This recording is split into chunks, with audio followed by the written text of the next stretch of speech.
Hello, hello, hello. Welcome back to what I believe will be the third and final part of Inscryption.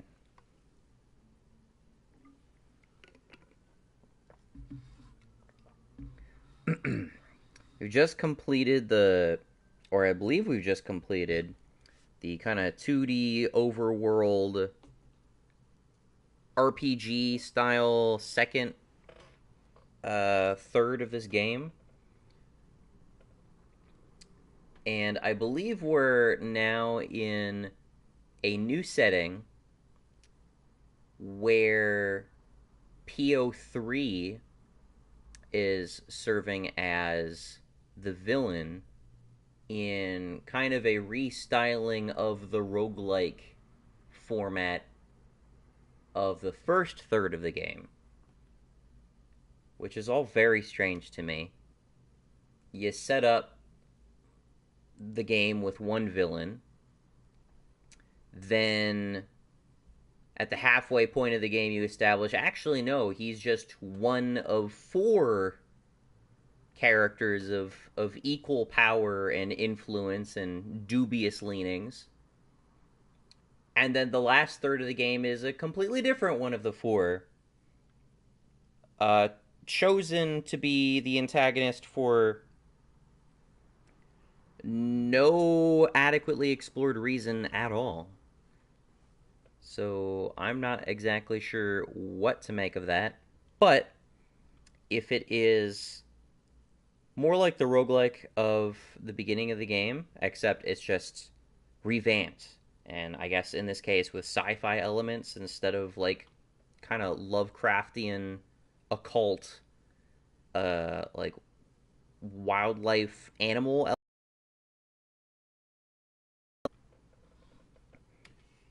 Just to bear in mind, I am pretty tired right now, but I'm really wanting to finish up this game. Bear in mind, I am well aware that I've missed like secrets in this game. I know there was that guy in like the chest who was asking for an offering. I'm also now aware that there were little things in the first third and second third that I could have found, but I didn't find,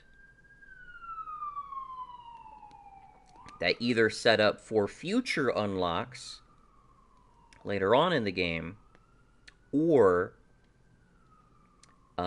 add additional gameplay mechanics to the game. Like, for example, if you do another one of the portrait challenges, you unlock bees instead of squirrels.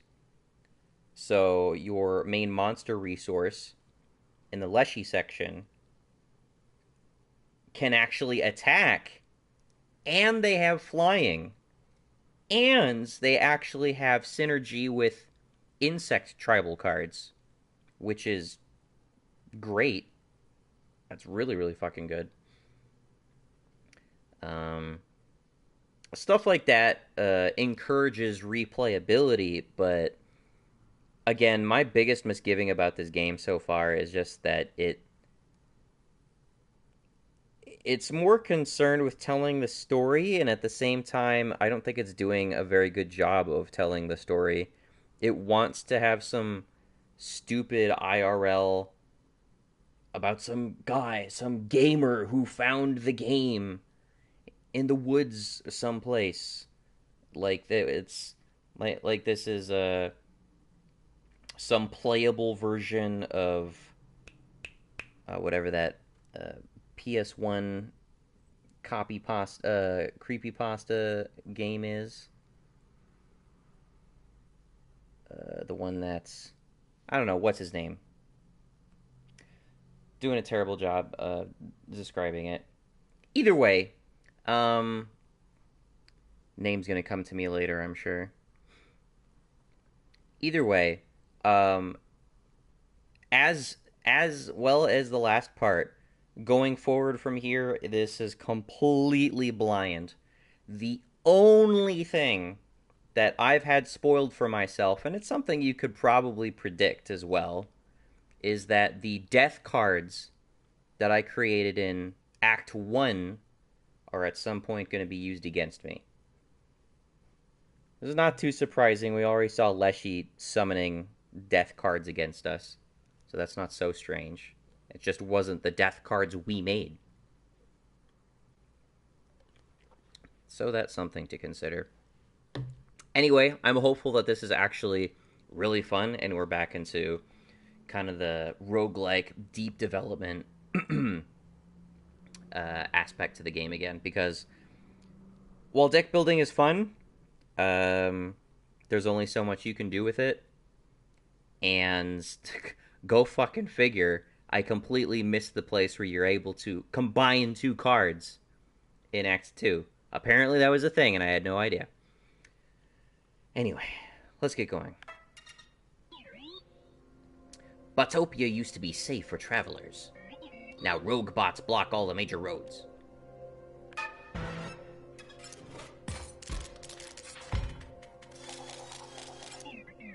You're not used to seeing 5 lanes, are you?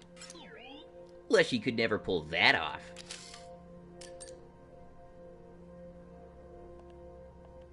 Okay. Okay. So I still have hammer. I got the hammer. I can still use... Okay, so I still have the hammer mechanic. Alright, so I never used the energy cards. I never used any of these energy cards, but my understanding is that energy is gained once per turn, and that meter up at the top indicates how much energy I have. And that I can... I think it refills to the highest level it's grown to, so I guess after turn 6, I just have 6 energy to spend every turn. Which is kind of interesting, I guess. Why is there a floppy disk on the table? So, yeah, I haven't played with these at all. I don't even know what any of the cards do, so I guess we'll find out. Empty Vessel is just a blocker I can spend energy on. Snipe Bot. What does this do? You may choose which opposing space a card bearing the sigil strikes. Okay. The first time a card bearing the sigil would take damage, prevent that damage. Is that going to happen often? When a card bearing the sigil is played, it provides an energy cell to its owner. Okay. I advanced the turn. I did not mean to do that. God damn it. What the... Oh, I'm drawing flop... The cards are floppy disks. I see. Okay.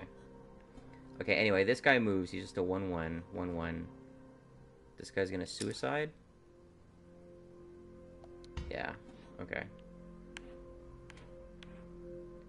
What is my resource? Empty vessel? Okay, empty vessels are my resource. Okay. Got it.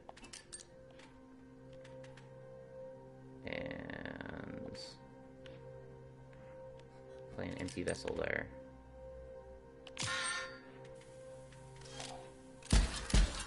I don't know why they're resources, honestly. I only have 1 double gunner. Okay.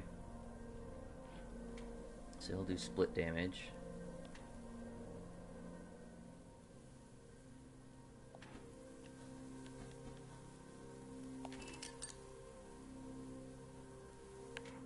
At what point do I choose what to attack?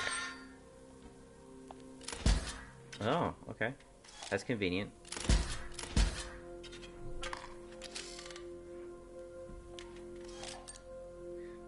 Empty vessels don't really make sense as a resource, because I gotta spend my resource to play them.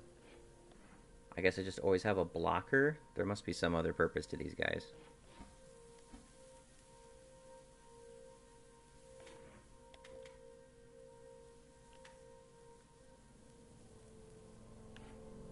Deal 2 damage.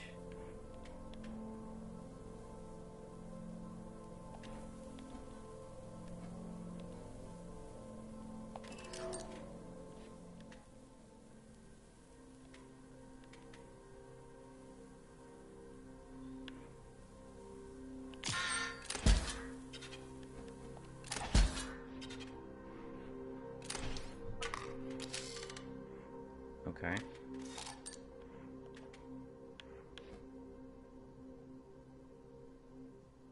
Can kill the flyer next turn.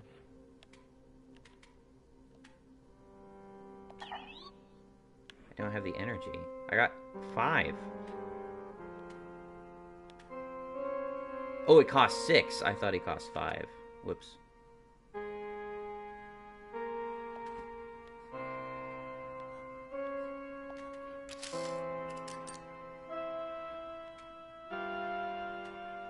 Okay, so he just ramps me into high energy is basically all that guy does.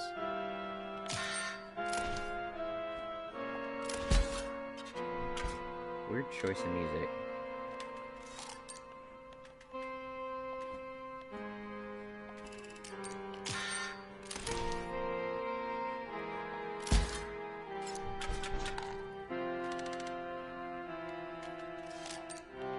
Okay.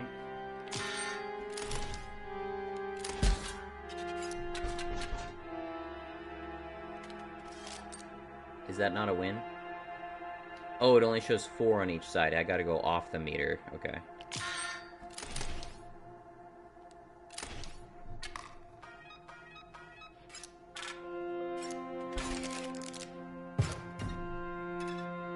Okay.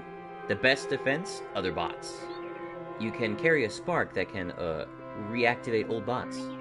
Add them to your deck, you know. Then they fight for you.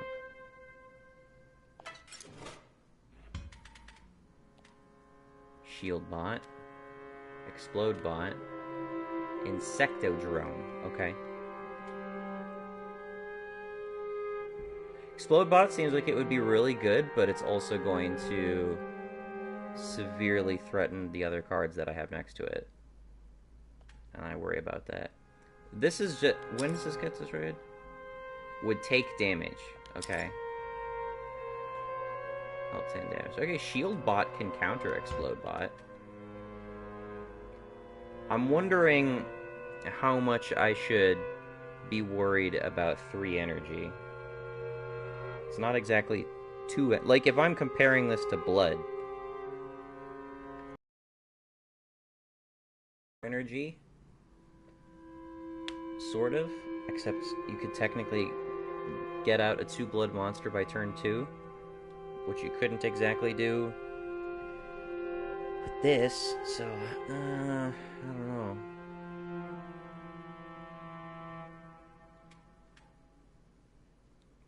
I'll try shield bots. I feel like maybe I just need to have fodder to keep around for now. I can go back.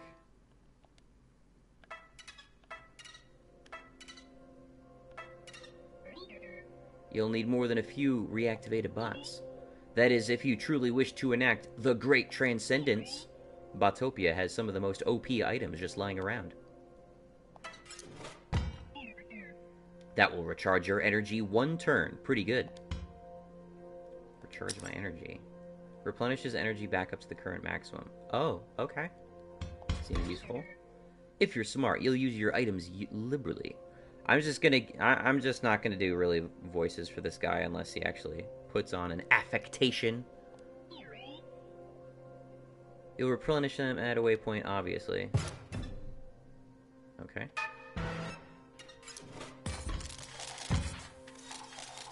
What am I looking at?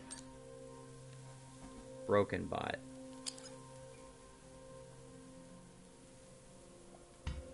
Okay. So these are just, like, actual mines just sitting around. That's a little concerning.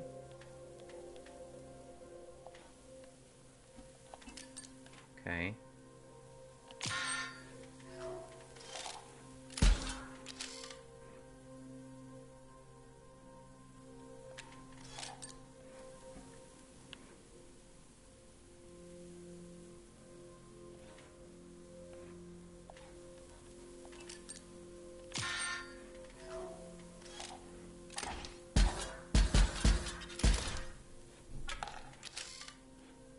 Hold up. I'm confused. Did you not destroy creature opposing it? Oh, because shield... Okay, we depleted shield bot. Is it the first time per... God damn it! No!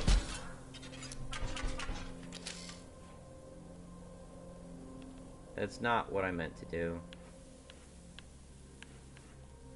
Why have I done this several times throughout this playthrough? It's not been my intention to do this. Okay. Okay, empty vessel. Okay, shield bot's protection only seems to last one turn. So there's that at least. Something to consider there.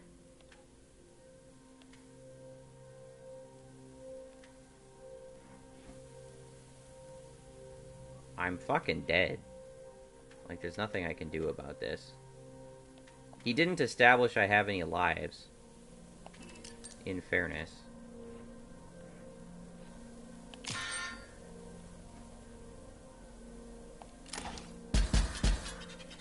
Okay, I could have planned this out better.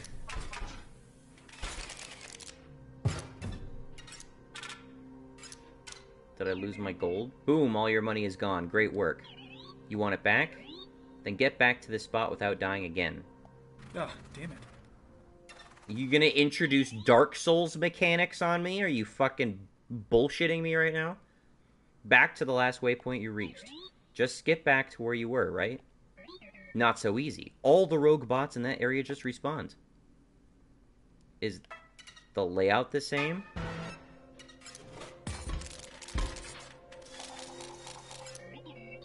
You're not used to seeing 5 lanes, are you? Leshy could never pull that off. You said that already. Did this actually, like, am I actually restarting the run, or what? What are we doing here?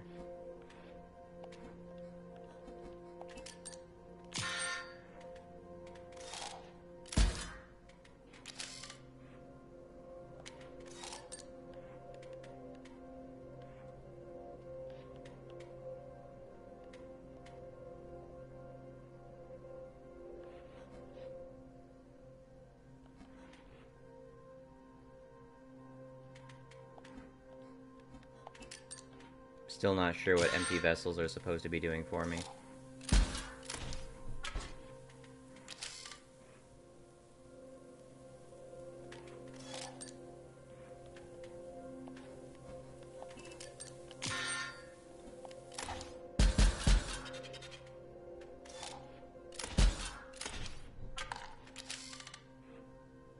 Oh, you're flying. That's convenient.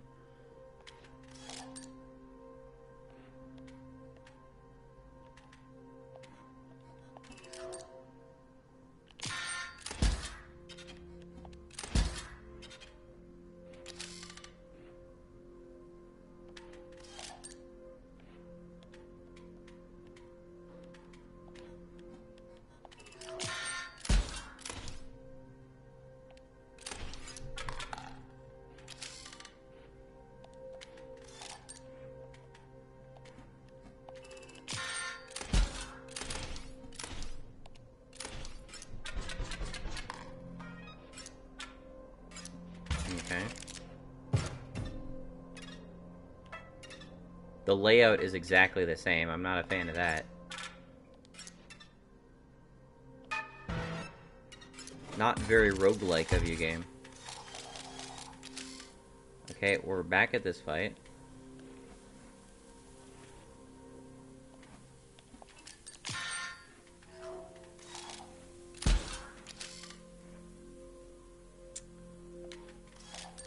Take empty vessels just to block for now. Is that their whole purpose? Just to delay until I get my energy in? Uh-oh.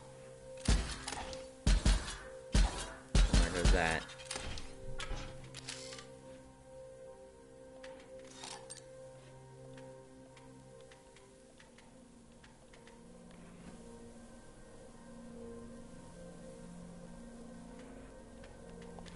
I think this is fine.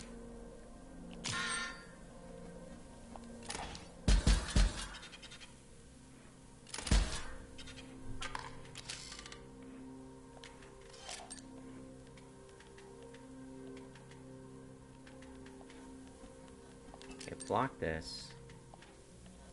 Block this. I'll play an energy bot.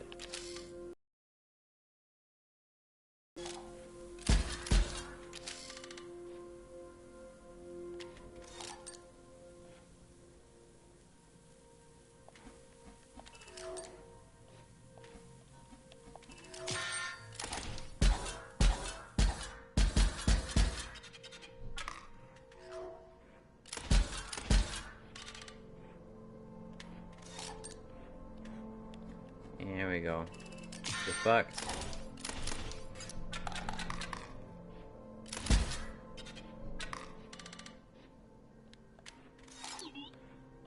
Okay, you win?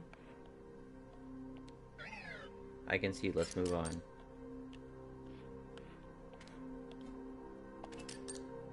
No, you bitch.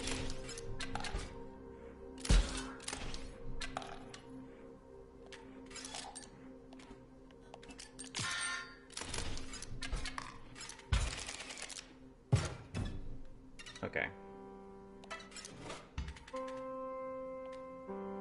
Shield bot, double gunner, Insectodrone.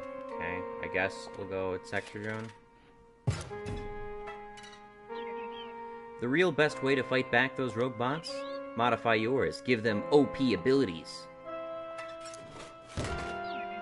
Choose a card from your deck. Give them OP abilities? Well, I like Sniper Bot.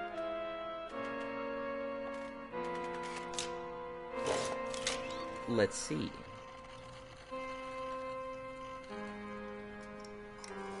Am I gonna get a selection of abilities? I appear to be. I got a selection of 3 abilities. Okay.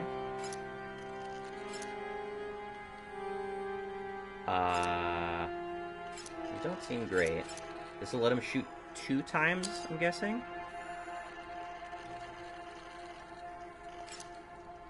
I'm not exactly sure if that's how that works, but I guess we'll find out.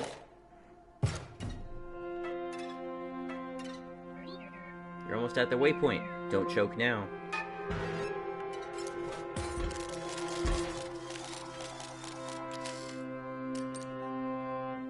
Okay. Bridge rails. Oh, you've artificially narrowed the board. Okay. What the hell is that? Annoying. Creature opposing card bearing the sigil gains 1 power. The creature opposing a card bearing the sigil gains 1 power. You want me to deal additional damage to you? Why? Why would you want me to do that?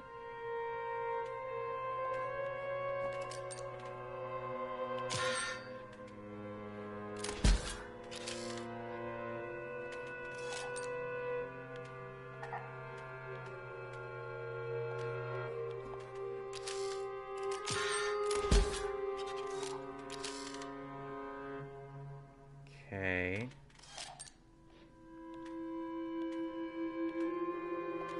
I guess Insectodrone. And block this.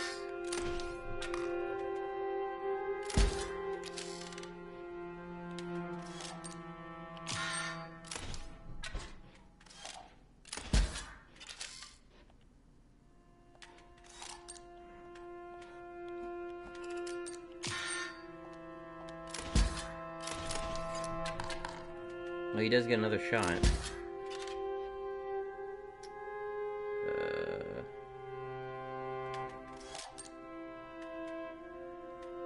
Double gunner.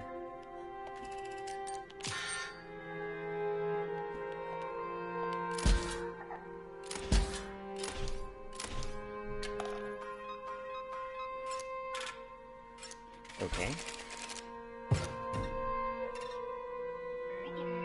You made it to the first waypoint. Cool. Your items are recharged. Bots that you've destroyed in the area will stay that way. And if when you do perish, you'll be brought back here. It's an elegant system. Okay. Central Botopia.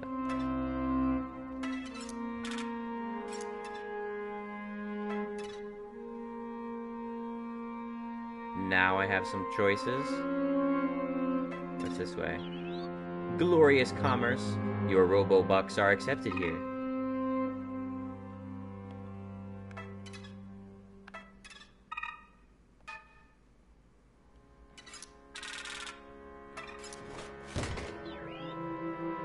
Pick one. I pressed X to confirm the square that I pressed, but I apparently selected something. I have no idea what I selected. Pick one of your cards. What am I doing? Am I voting to remove a card? I really hope I'm not. Let me calibrate. Okay, I'm adding another ability to it, I'm guessing. This would keep it safer. Alright, so they can have 3 abilities now. Memory unit on this one won't be able to take much more. Does that mean I can have up to 4 abilities?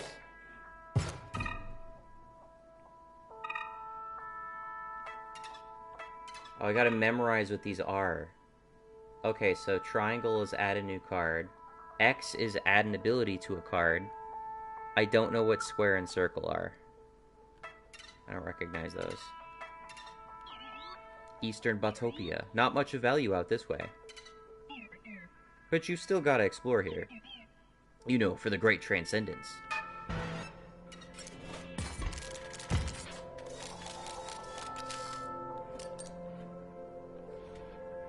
Okay.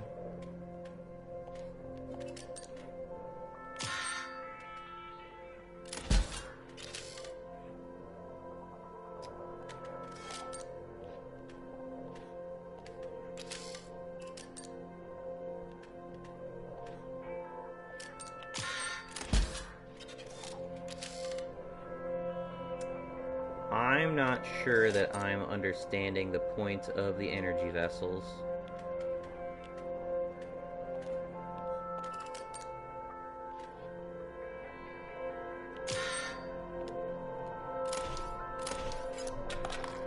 So he just attacks twice. And his second shot is automatic for some reason. It's weird. Drop a boner.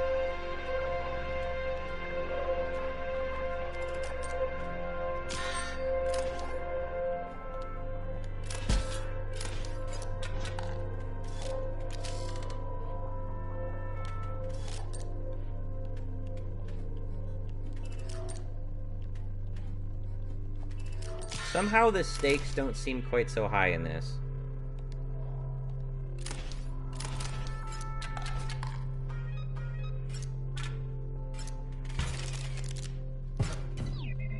PO3 is just not threatening in the same way.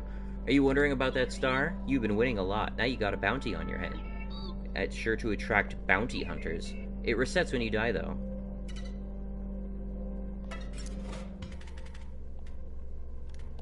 Shieldbot, Leapbot, Giftbot. A random card is created in your hands. Sure.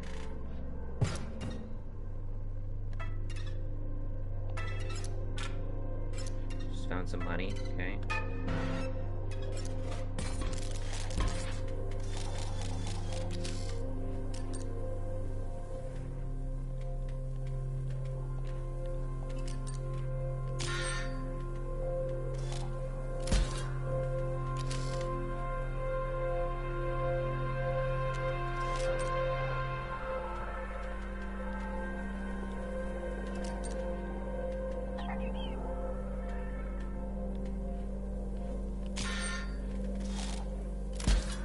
Oh, summoning a lot of shit.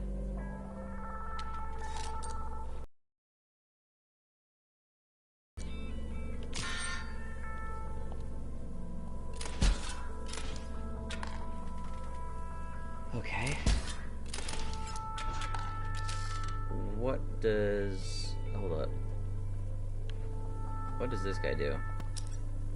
After a card bearing the sigil is dealt damage, swap its power and health. That's not encouraging.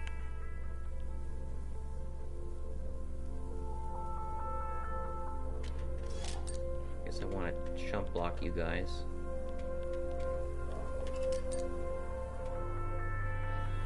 get a random card. Oh, perishes, it's gotta die first, okay.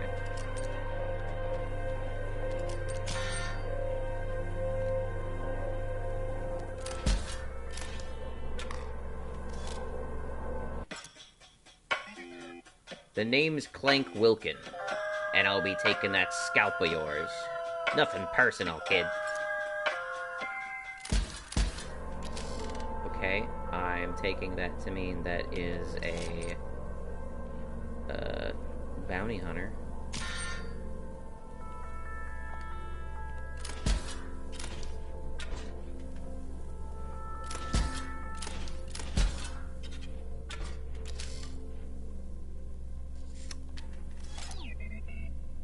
You concede.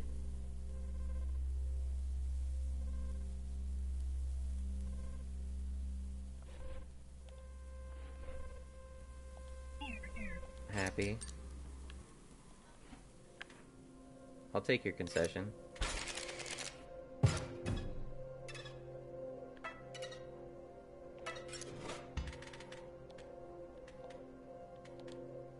Bolt Hound costs 6.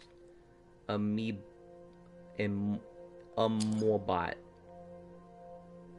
Okay. I don't really want any of these.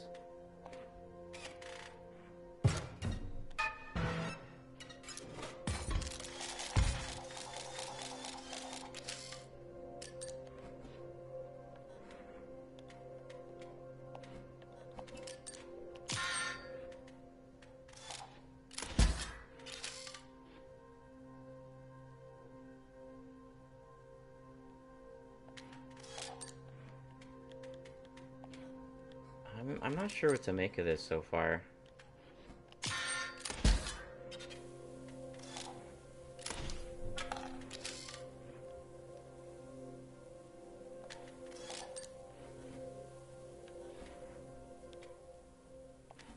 Sniper in the middle would be good.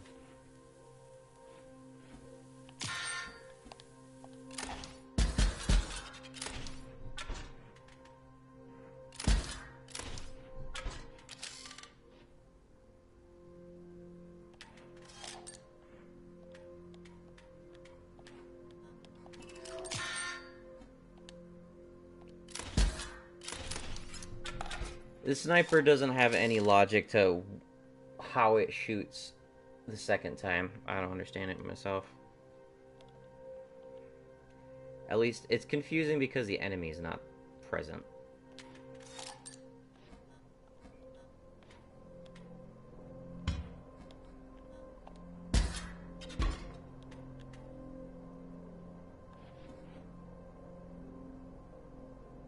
When he takes damage.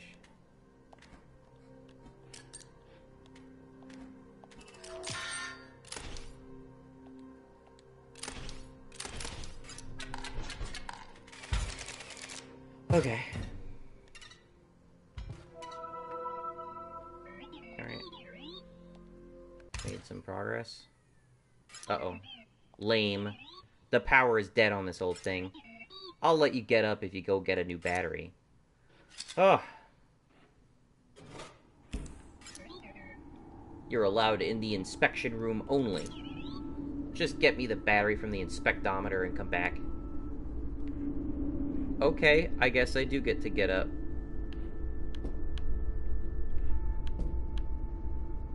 What is this?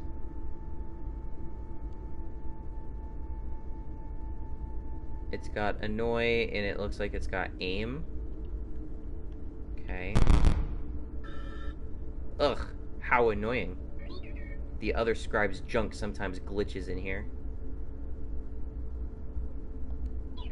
Try to ignore it. Oh my god, am I supposed to remember what this was? Because I don't.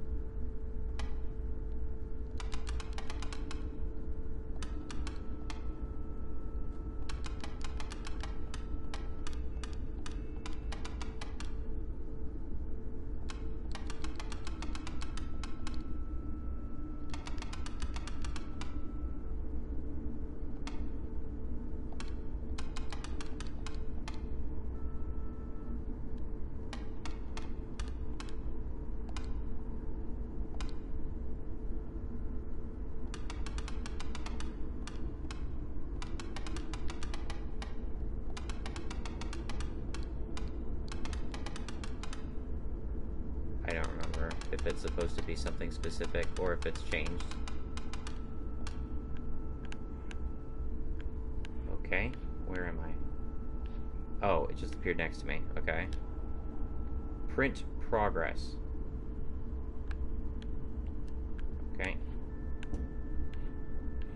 Oh, is it trying to print that card? Hi there. Can't see anything over there. Oh, I left those things turned off? That's fine, just solve some easy puzzles. Rotate the sigil until it is upright.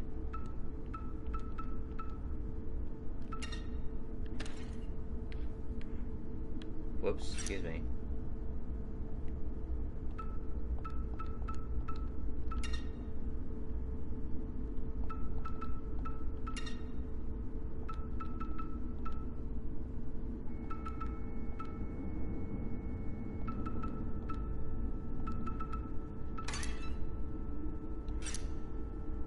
Okay. I don't know what I did. Oh, it's one of these floors. Select all squares that contain cards.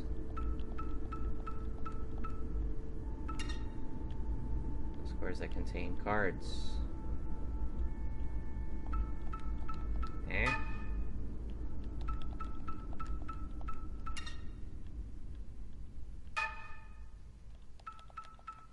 All the glitchy shit? Fine, never mind.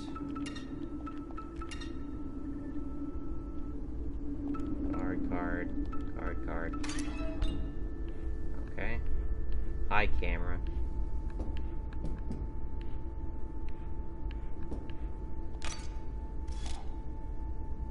Fishbot.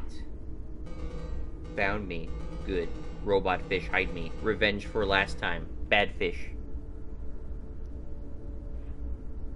Okay.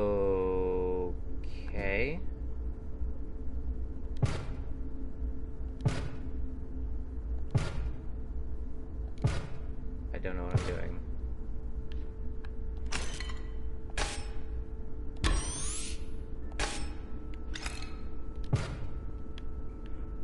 Okay, I took some energy thing out of there. Yep, that's it. Bring it over.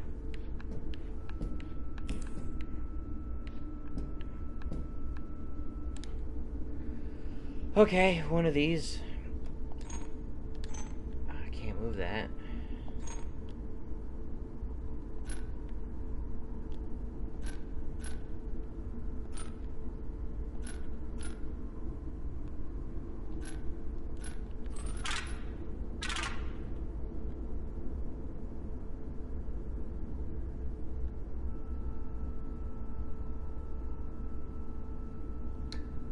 Oh,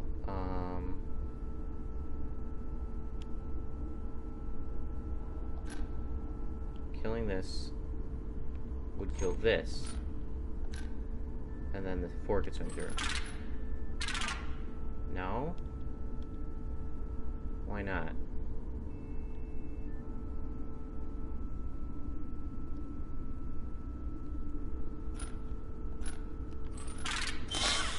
I have no idea why that's a win. Mrs. Bomb's remote? Sure, take it. Drops bombs on every empty space. Tactical board wipe. Don't be stupid about it. Okay. I don't know what these icons are. Oh, gems? Oh, God. Are we gonna get more gem cards? Are those coming back?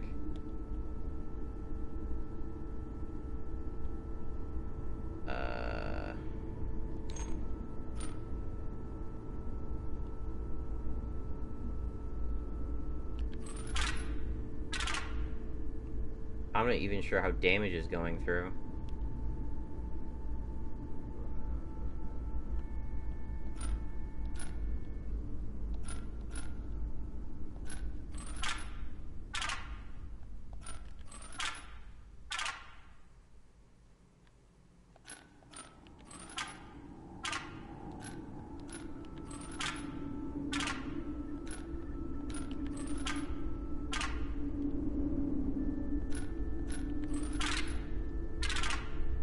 that doing so much more damage?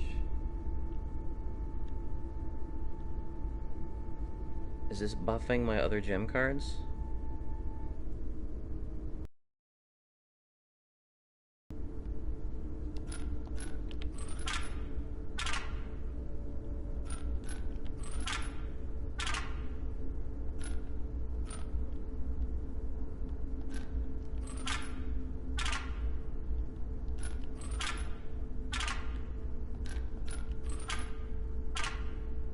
I have no idea what's going on. How is this being calculated?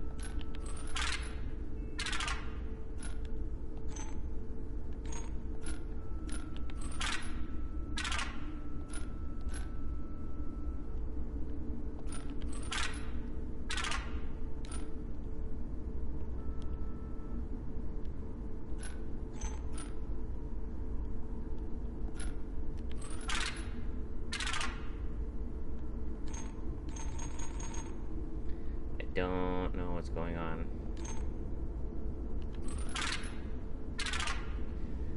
I have no idea how it's going up to 4. That leaves me a bit perplexed.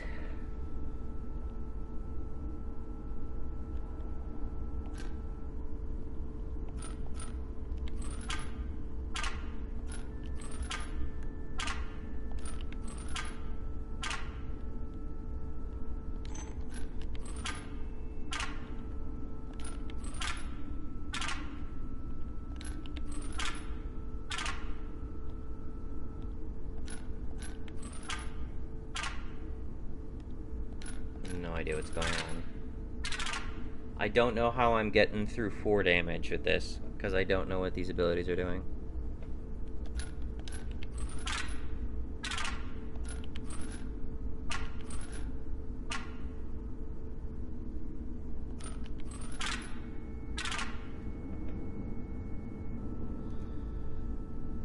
I don't know what these do.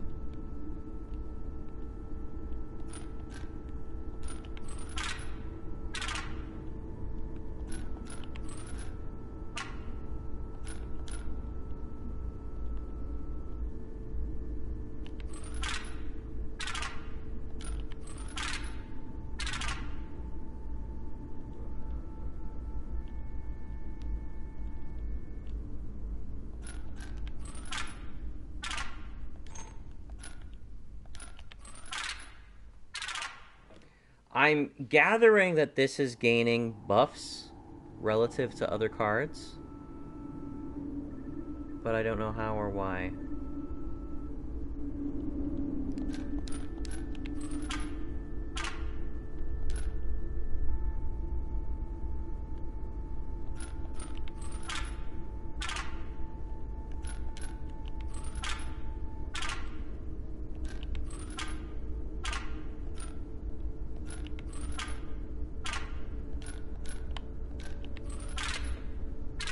Having the 3 in there does a lot more damage.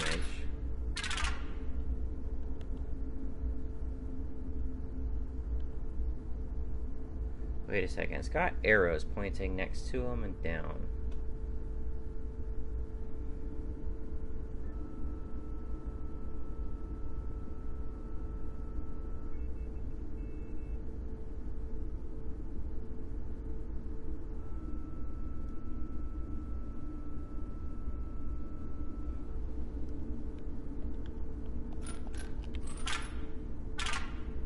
Only does 2 damage. These 2 are hitting on their own. But then suddenly I'm hitting for 4. And I don't know why.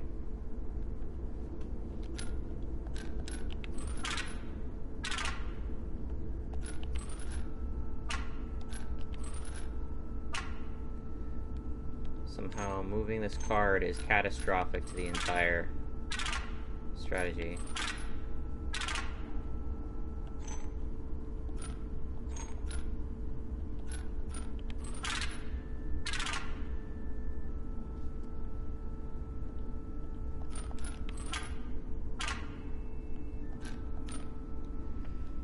I'm assuming that these need to share a row.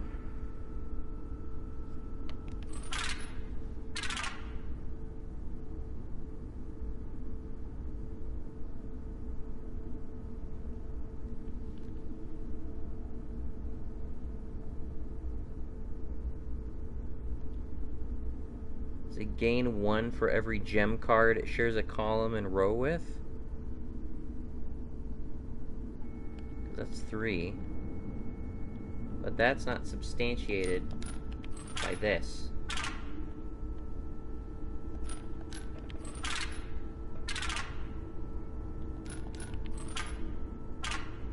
Suddenly he doesn't gain the 3. So it's kind of like a circuit. So between these he gains the 3.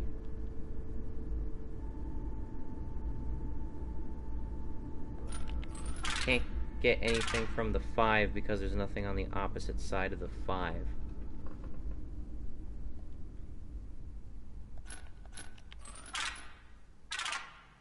And I don't know how 3 damage is going through here.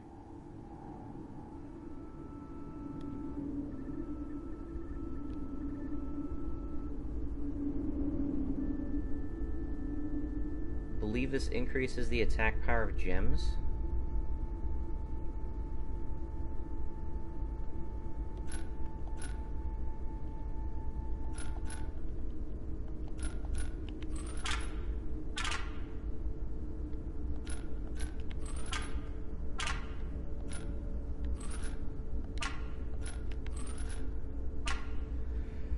I have no idea what is going on because the game has not told me what these effects even do.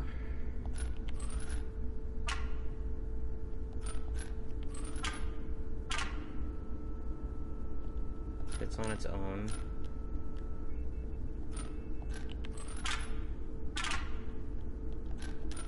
I just keep coming back to this position because it gets me to 4 and I still don't know why.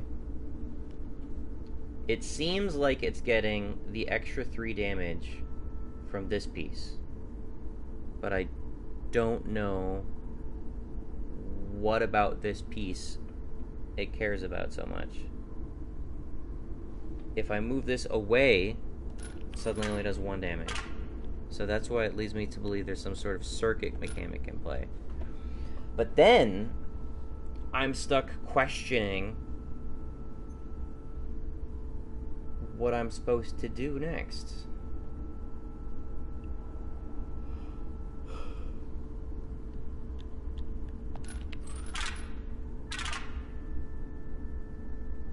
Somehow I still get through 3 damage. I have absolutely no idea why.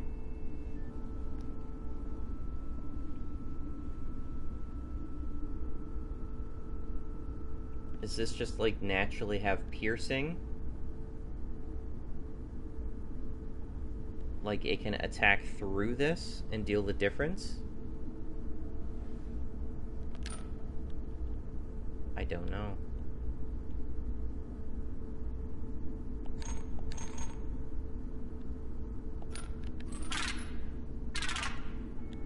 The 3, 2, and 5 don't seem to have any impact whatsoever on the game.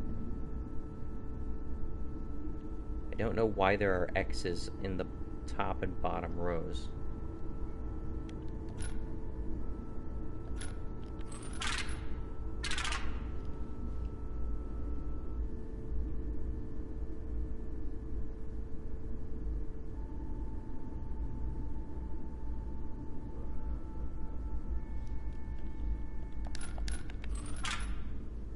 If I knew what properties these had, that would be something.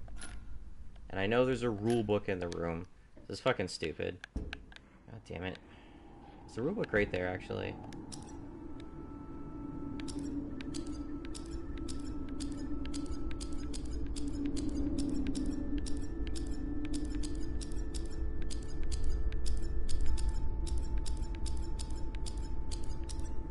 Gem detonator. When gem vessels on the owner's side of the board die, they detonate, as well as adjacent friendly creatures. Okay, so card effects are exploding.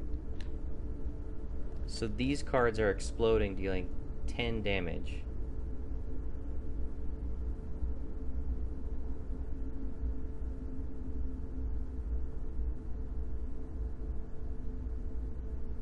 Okay.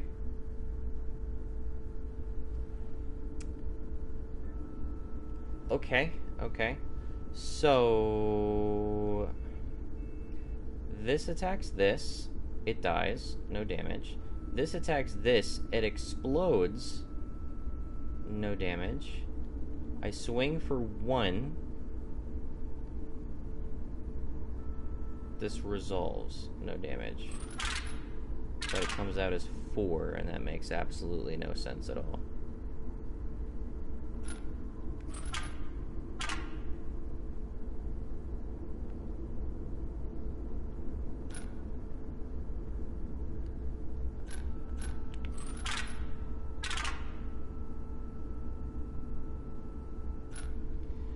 See, I think what's obvious is I gotta destroy this piece with the explosion bit here.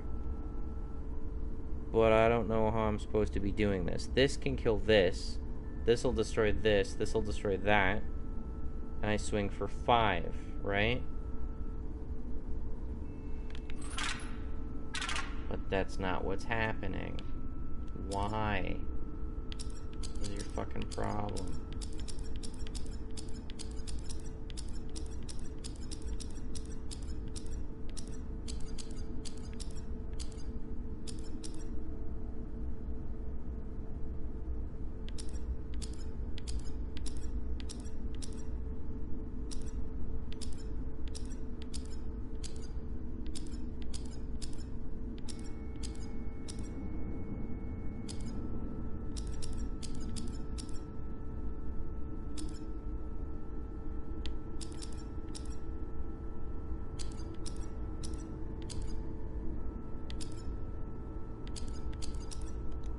Man, I have no fucking clue.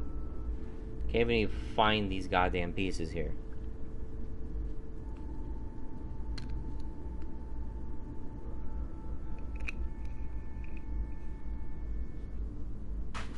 What happens when it dies?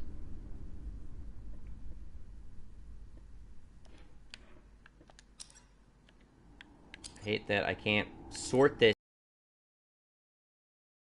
rational manner.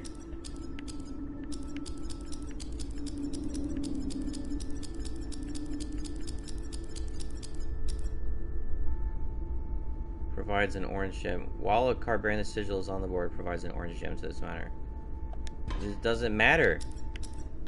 Literally doesn't matter.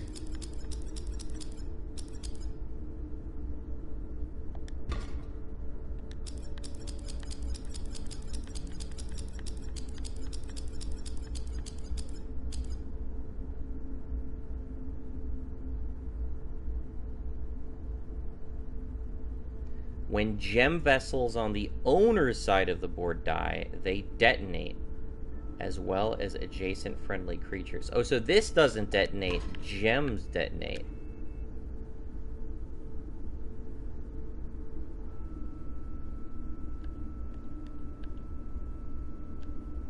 Okay, so this attacks this. This explodes. This kills this, which also kills this. Killing this, attack for 5. Makes 0 sense.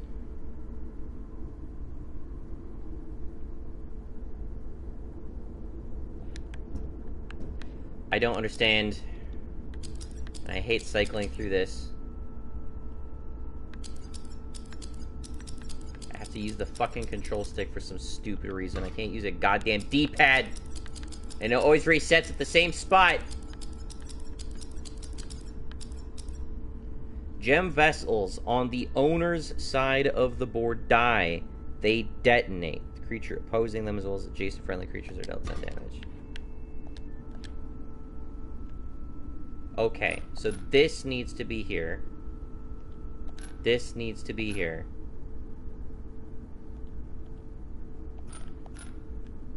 This attacks this, it dies. This attacks this, it dies. This kills this. I attack for 5. I don't understand.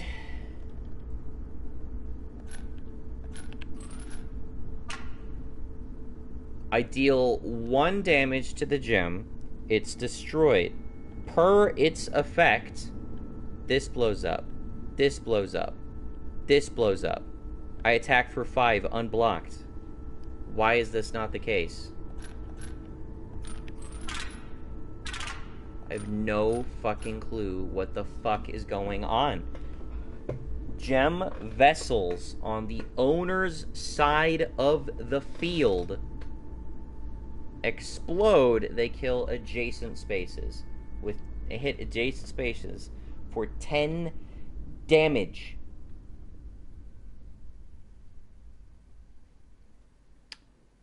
One minus 1 is 0, so it dies. Therefore, it deals 10 damage to this. It dies. Therefore, it deals 10 damage to this. It dies. Therefore, it deals 10 damage to this. It dies. Therefore, I deal 5 damage minimum unblockable. And instead, I deal none. Why? That doesn't make any fucking sense whatsoever. What the fuck am I misreading here? It's literally the only 2 cards on the board, except these blank ones.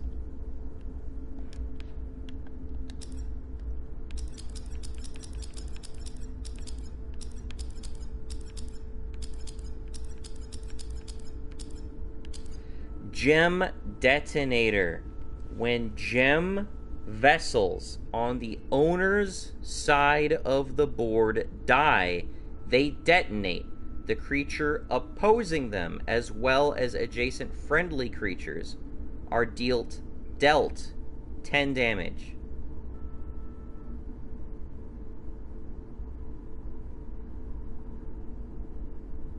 Makes absolutely 0 sense. Complete brainlessness.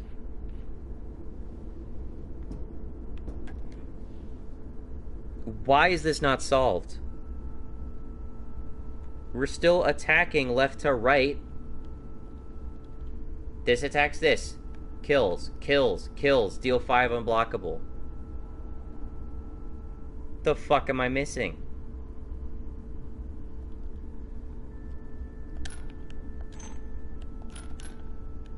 Only this interaction takes place. I deal 1 damage. Why? Just because this goes through, this gets blocked, this dies. Per this card's effect and this card's effect, this takes 10 damage and dies. And I deal 5 unblocked. It makes absolutely 0 sense for this not to be working the way as intended, as described. And I have to admit, this game, another failing of this game, is that they do fuck all to describe the nuances of these abilities. You just have to guess at how they're going to interact sometimes. Gem vessels on the owner's side of the board die. They detonate. The creature opposing them, as well as adjacent friendly creatures, are dealt 10 damage.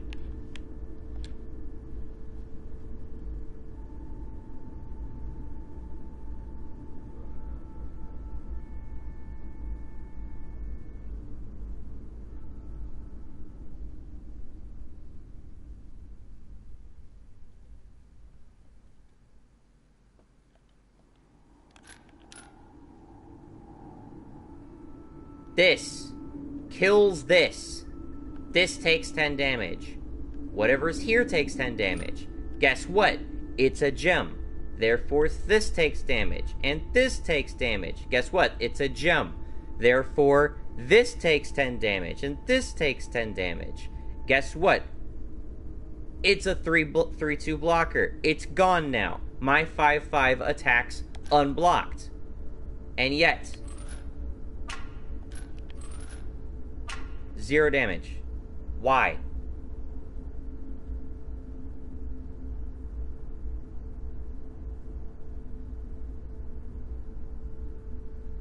Do you need to have one of these fucking guys on the field? No, 0 damage. Suddenly I deal 3. This attacks this. It blows up this. 3 gets through unblocked, but the same logic does not hold true for these 2 fucking columns. Fucking why?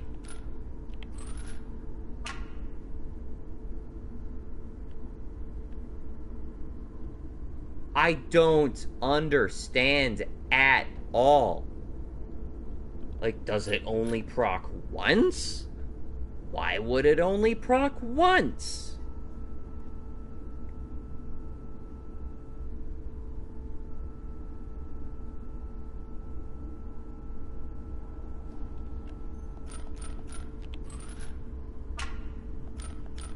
Based on the effect text as described, makes absolutely zero sense that this would deal 3 damage and I'm not dealing 5 damage unblockable over here.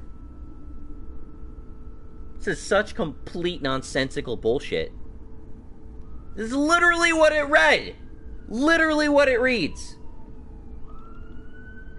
When a gem vessel dies, according to these 2 cards, these are gem vessels, right? These are gem vessels. They deal 10 damage to the card opposing them and to adjacent friendly cards. Dead. Dead. Dead. Dead.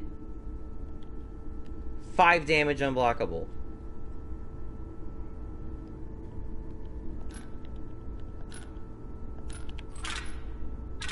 Why is that 3 damage? No damage. No damage. No damage. No damage. Like, it's not chaining across the board.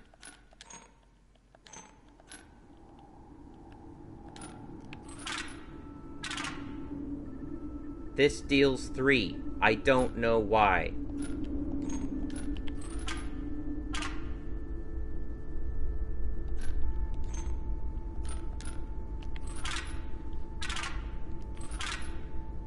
It's even animating left to right.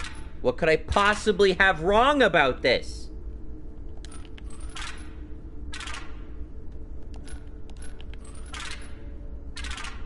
This is unblockable. This is getting a hit in. But this killing this, I have no idea what's going on.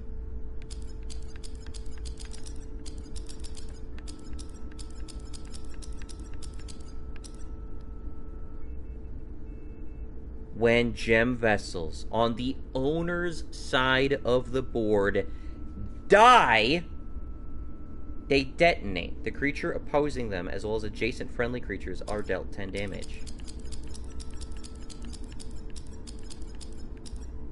While a card bearing the sigil is on the board, it provides an orange gem to its owner, which has absolutely no impact on this game state at all, other than to fulfill the gem vessel requirement. This takes 1 damage, therefore it dies, dealing 10 damage to this, making this unblockable for 3. This attacks this, dealing it 1 damage. It dies, dealing 10 damage to this, making this unblockable for 5. I should be swinging for 8 damage minimum if the game wasn't straight lying to my fucking face right now. What am I not understanding?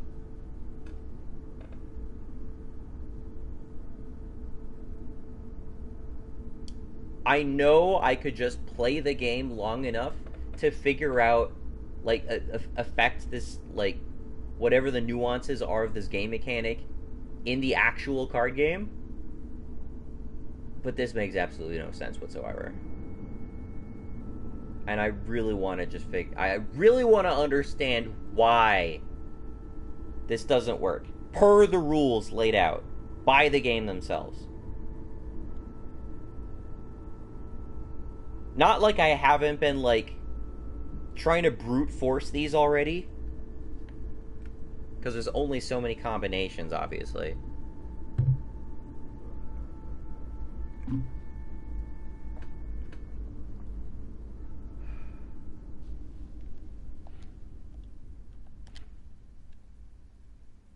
You can see these can't move, so there's nothing, like, the little glowing borders here aren't indicative of anything unique any unusual properties.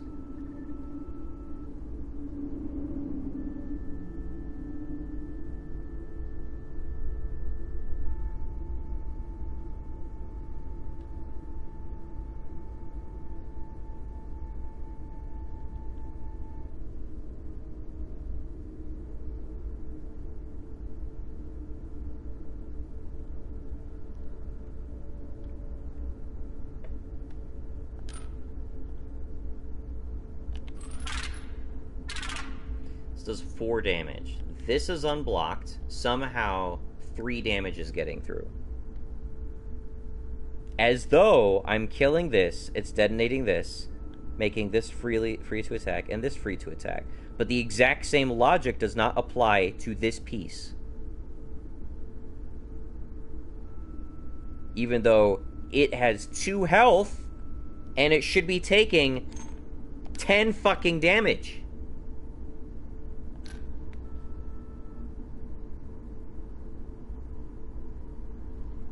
I'm gonna look up the solution to this. I want to see somebody else explain this bullshit.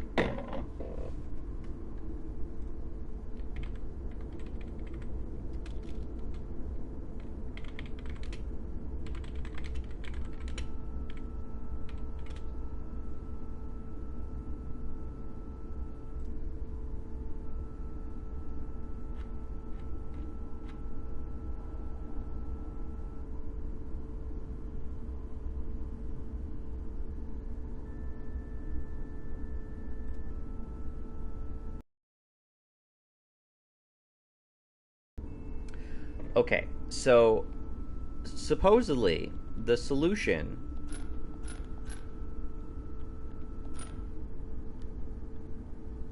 is this.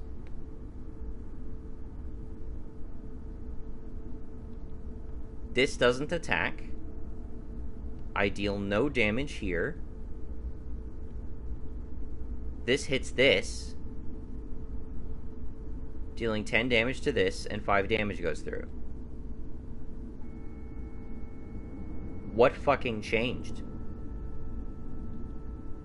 What does doing anything in these 2 columns change the fact that this is hitting this, dealing 10 damage to this, and allowing 5 damage to go through? What's changed?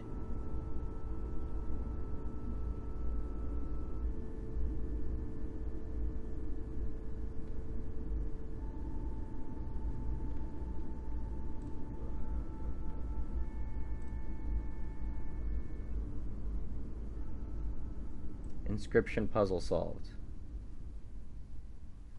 I want to see this guy explain this bullshit. Oh my god, this is gonna be loud. Hello everyone, welcome back to the channel. I'm Tats, and today I'm going to do a quick video on the tile puzzle in segment 3 of Inscryption. This is known as Robotopia. Now this first one isn't that hard, so if you need to, just pause it. There's the answer. You're going to get the bomb remote, which basically is a nice little item. This can be recharged when you get to waypoint. Yeah, shut up, move on. When going through the robotic map, you need to read the rules to what all these symbols mean. It's magic, it's alchemy, it's whatever it is. It took me like 34 minutes to finally solve this puzzle and a friend helping me. So what I'm 34 minutes. Is I'm just gonna show you how it looks when you first get here, and then I'm gonna skip right to the answer because this thing was so annoying. It took me far too long to do this. 34 minutes to be exact. I'm here, and then you get a good card known as the Lonely Wizard, and it may look familiar because we saw that got Tats. I'll catch you in the next. He game. doesn't even explain why. Doesn't even explain why the solution is the solution. Someone reason out for me why that is the solution.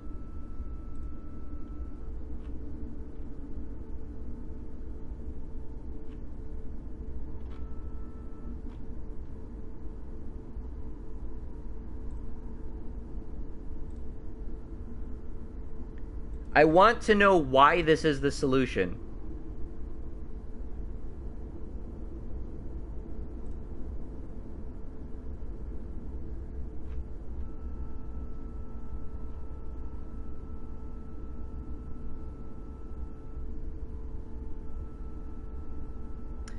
The right locker is much more complicated. This puzzle utilizes a kind of Mox sigil known as a gem detonator The way it works is any card with a gem on it that's destroyed by a card with the gem detonator sigil turns into a bomb, dealing damage to the cards adjacent to it. This isn't super well explained in the manual, and if you're anything like me, you didn't touch Mox cards with the 10-foot pole in the second act, so it's a bit harder to decipher. And again, he doesn't explain. How is it not well explained?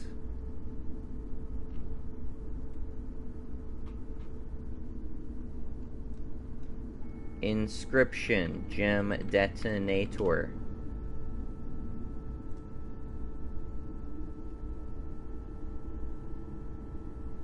Gem detonator is a sigil that, as long as a card bearing it is on the field, causes all gem vessels on the owner's side of the field to act as if they have the detonator sigil,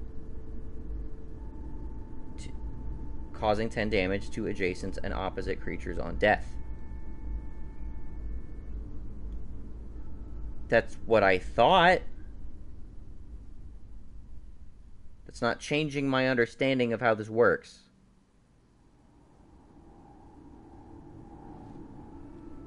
Why does this solution work, but this solution does not work? Why doesn't that solution work? This blows up this, I should deal 3 damage here. This blows up this, I should deal 5 damage here. Should be dealing 8 damage. Per the game's own logic, I should be dealing 8 damage. Somebody asking about clarification. Yeah, okay, copy pasting from another FUD. First off, a rules clarification. The 0-1s are gems, and the 1-2s are gem detonators. The detonators give the gems the ability to blow up, just like how explode bots blow up in a real match. And without them, the gems will just die like normal. When you ring the bell, it works through each lane, left to right, one at a time. You need to swing through if you're 5-5. If the gem on the left dies, so does your detonator. Yeah, this one, not this one.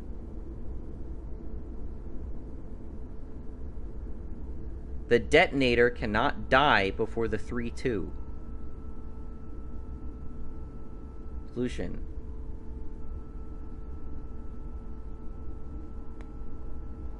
The detonator cannot die before the 3-2. I don't know what the fuck that means. Make it the gem on the left isn't there or doesn't die. Middle lane as well. Detonator at the top. Don't kill it. Third lane, you need to kill the gem. Fourth lane, you need the 5-5 out. Your far left open. Far left open. Your mid left open. Your mid right exploder against a gem. Your far right 5-5. Is this what they said was the solution earlier? The solution kind of confuses me. Is there any way you could simplify it? I feel like I've tried every combination possible. I can't even complete the 3rd and 4th drawer puzzle. I haven't even got to the 3rd and 4th drawer puzzle.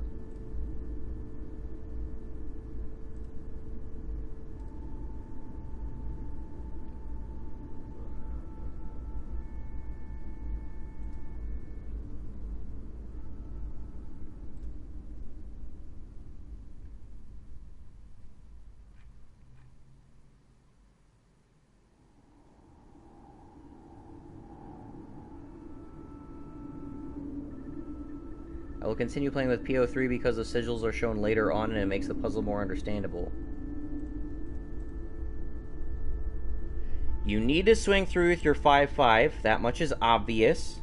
If the gem on the left dies, so does your detonator. Well, yeah, this one. But I still have this one. If this dies, this doesn't die. This still procs. The detonator cannot die before the 3-2.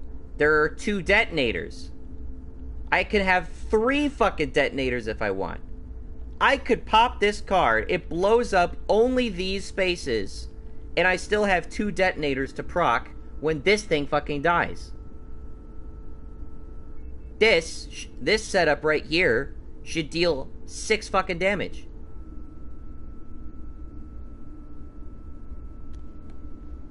This is pissing me off.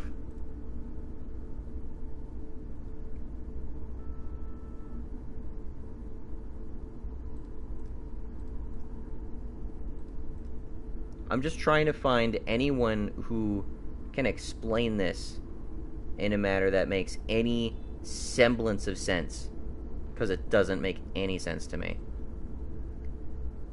Plenty of people asking questions about this because whatever the fuck is going on, it's completely unintuitive. For the life of me, I can't understand the second cabinet puzzle where they put you in a situation where you have to deal 5 damage to the opposite side. In Robotopia's section of the game, no matter what I do, the max amount of damage I can do is 4. Same here. I must be dumb. You have to get rid of the immovable enemy creature on the far right side and deal 5 damage with the far right monster you have. Hint, put Mock's statue generator card next to it and detonate it by having another creature next to it with special symbol. Then kill the Mock statue. Leave the others. Why? Why must I leave the others? That's my question.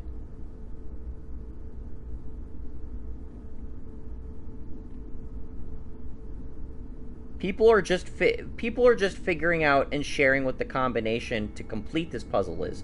They're not explaining why it works that way.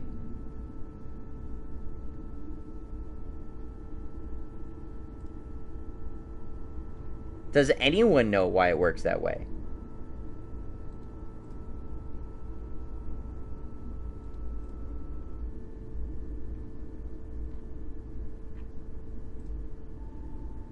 I've spent more time on this than some of the boss fights of this game.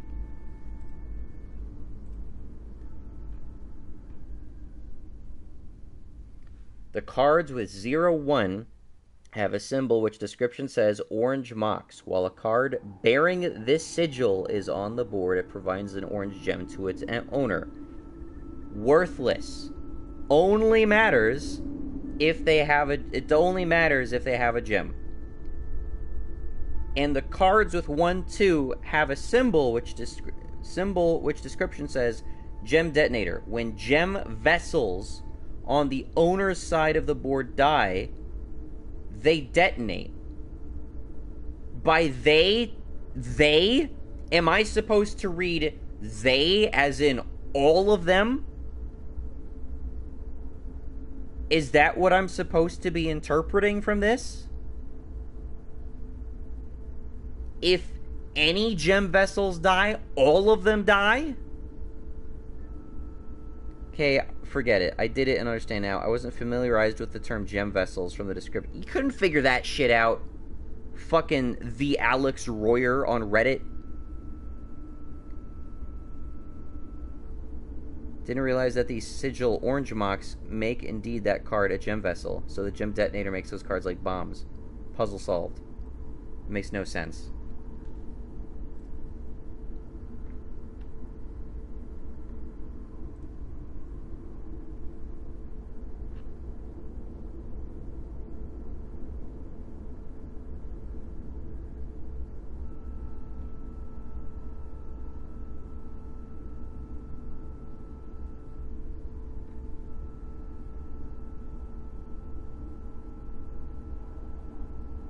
A detail that is easy to miss is that the gem detonator sigil makes gems into bombs.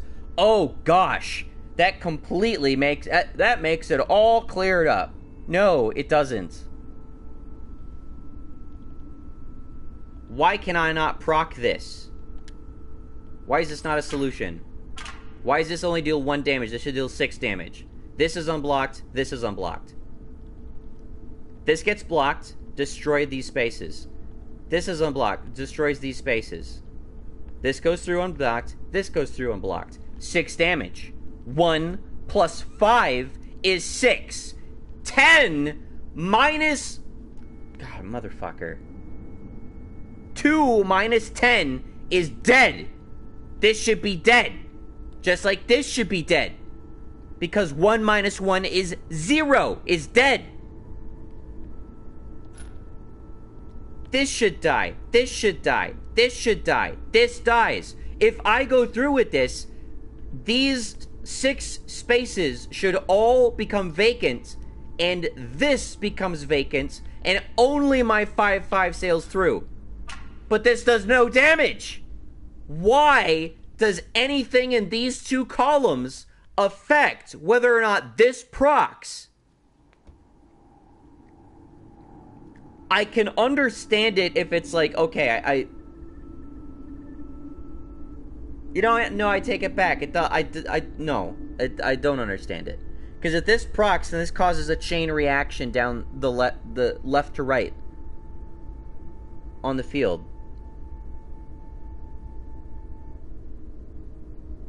Destroying the gem detonator card makes the gems explode? No, the gems become bombs as long as the detonator is alive. It's real shame that there's no one in the stream right now to help me make sense of this. Ah, the cursed one. So the trick here is to visualize what the cards do and which one is doing the damage you need. Gem detonator means if you kill a gem card on their field while they have a gem detonator card. While they have a gem detonator card, it will explode like a bomb. While they have a gem detonator card.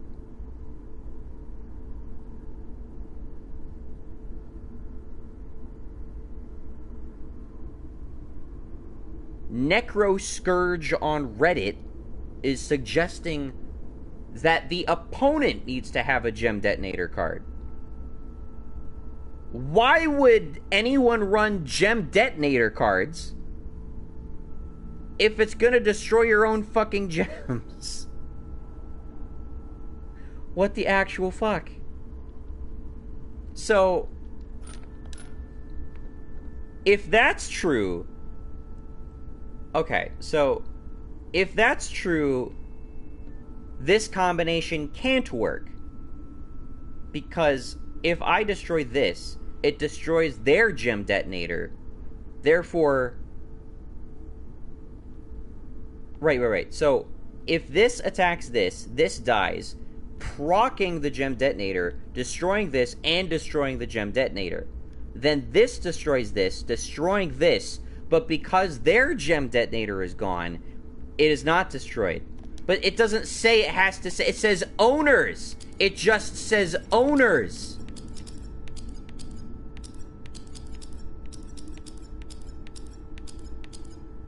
When gem vessels on the owner's side of the board die. So any gem vessels on... It says the owners! It doesn't say gem vessels when gem vessels on the opponent's side of the board die. It doesn't say gem vessels on your side of the board die. It says gem vessels on the owner's side of the board die. They detonate. Creature opposing them as well as adjacent...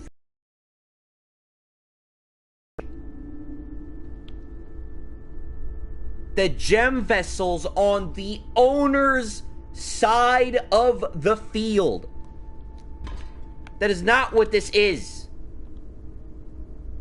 That is not what this is at all.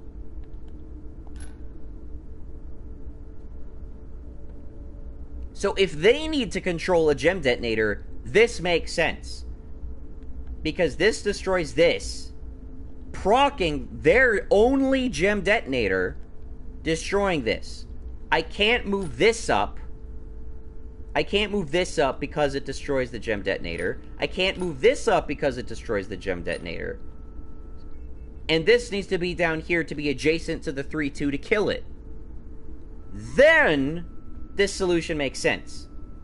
But it doesn't say that in the fucking rulebook!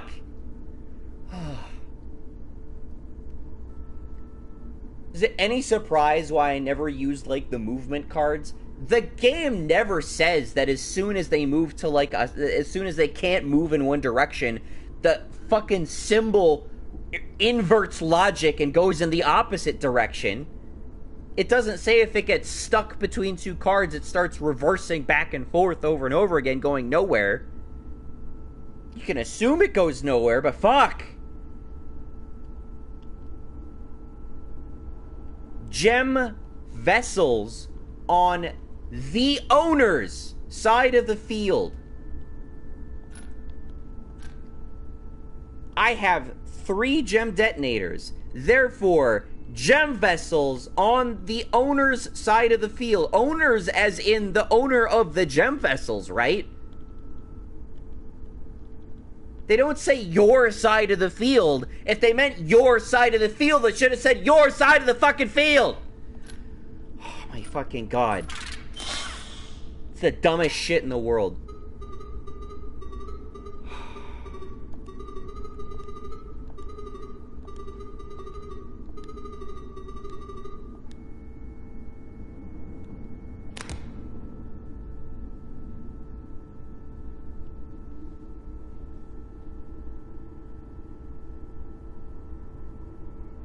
If it said your side of the field, I assure you I would not be confused. But it did not say your side of the field. It said the owner's side of the field.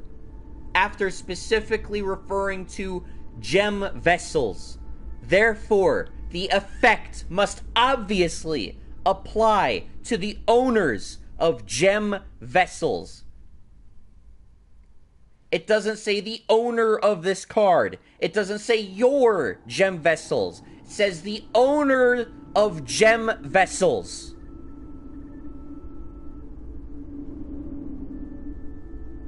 Thank you, Necroscourge, from 10 months ago, who figured this shit out.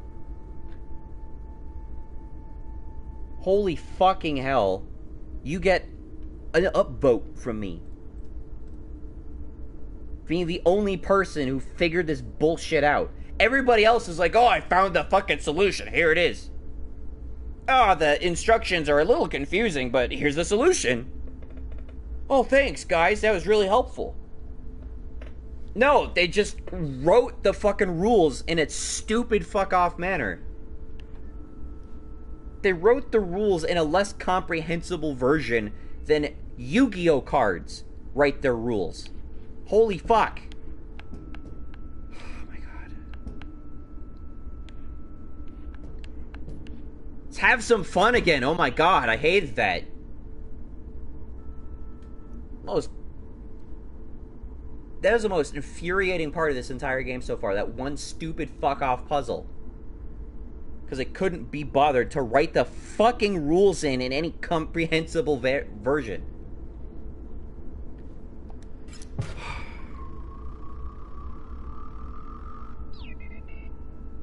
That should do it. Back to the game. Revolting. Yeah, sorry, that you should have to see this. It's the last area in Botopia that still has life in it. That stinking, squirming, massive imperfection.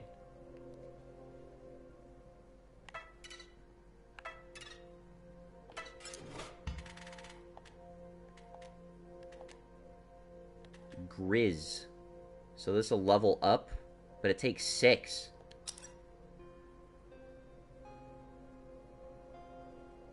At the beginning of your turn, a card bearing the sigil will trance to or from beast mode. What the hell? I guess I'll take it. I don't know what that means.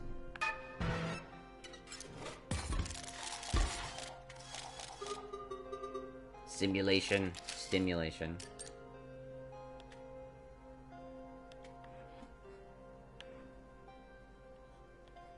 This is going to level up, and it does reflect damage. God damn it! Stop doing that! Great, it's a 2-2 now. Awesome, I love it.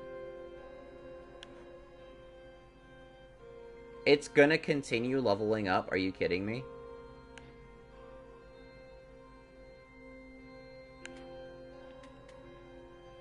Why does the finger have to obstruct the stats of the card?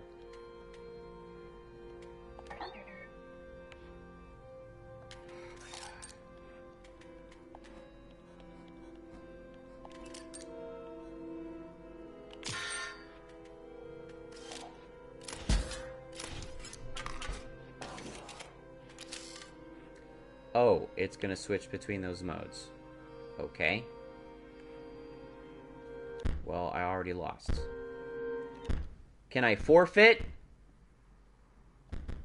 You know what, game? You gave me a forfeit option in the second act, so I'd figured you were learning, but you've taken it away from me here. And I don't appreciate that. And I wish I could see my goddamn items.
He attacks with the fish.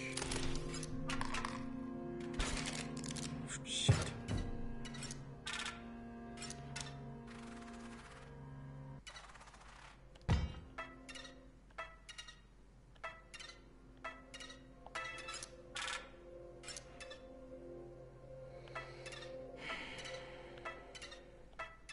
That puzzle really fucking spoiled my mood.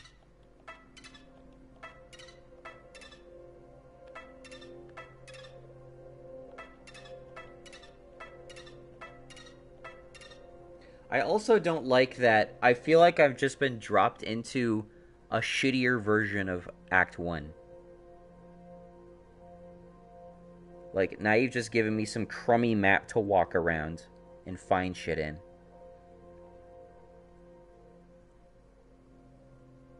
I'm not really guided along a path. It's not even really a roguelike. You're just giving me... It isn't a roguelike. You're just giving me a Dark Souls mechanic. The hell kind of bullshit is that? Like, I'm getting random cards, but that's fucking it.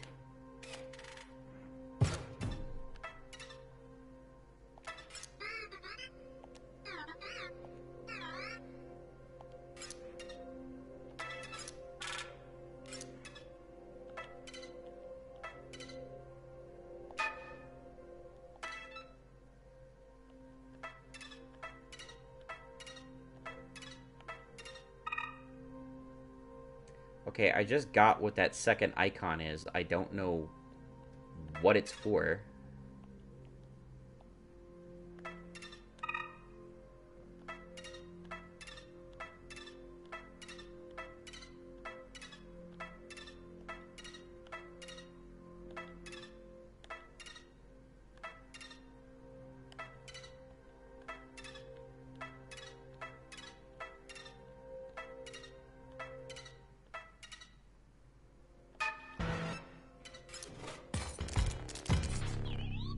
Oh no, you came at just the wrong time. The generator is about to explode or something. You have to recharge it before that happens. It's a race against the clock, you'll see.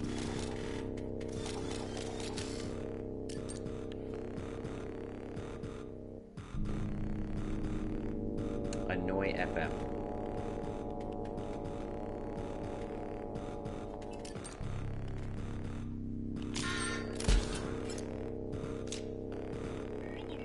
When my face says 0, you lose.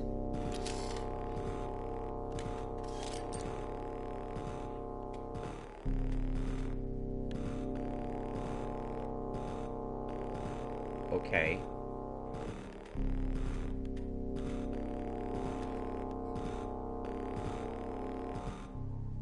He's got the push thing, he's just gonna move in the way.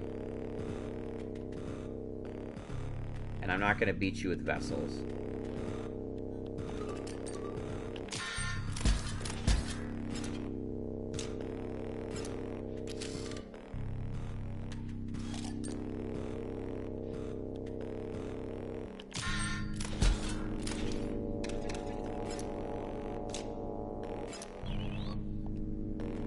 Wait, I need to charge that? Oh, I need to charge that thing up. Okay.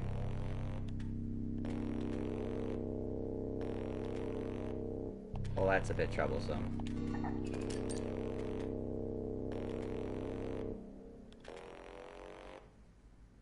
Yeah, I'm not winning this one.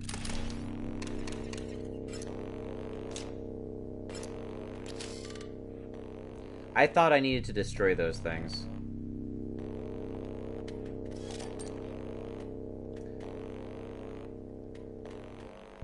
Yeah, well.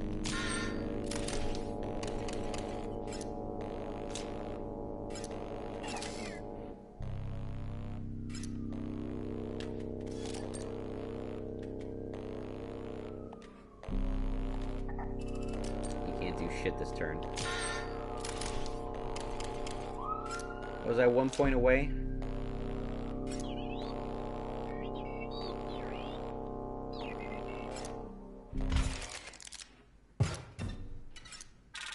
That was anticlimactic as shit.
There we go, Robo Grizzly. Come on! Fuck!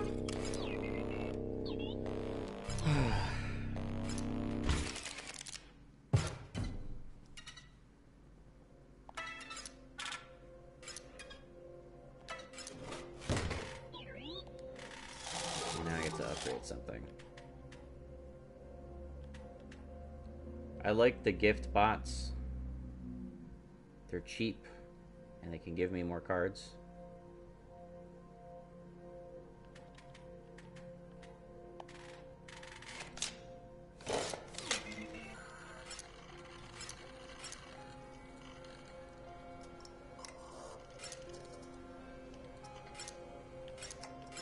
Two of these abilities are useless because they have 0 damage.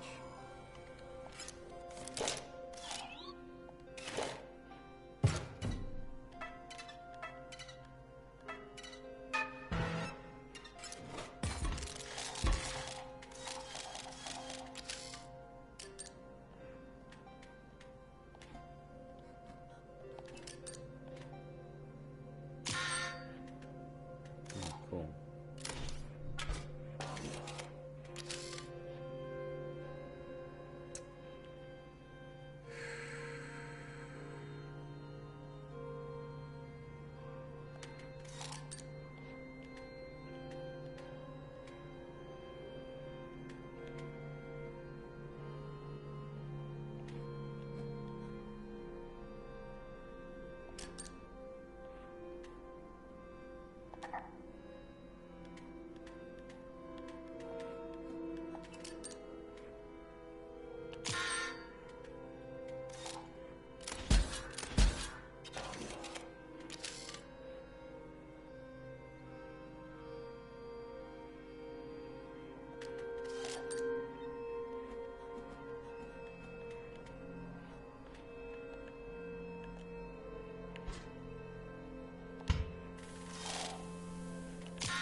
Busted 3D printer.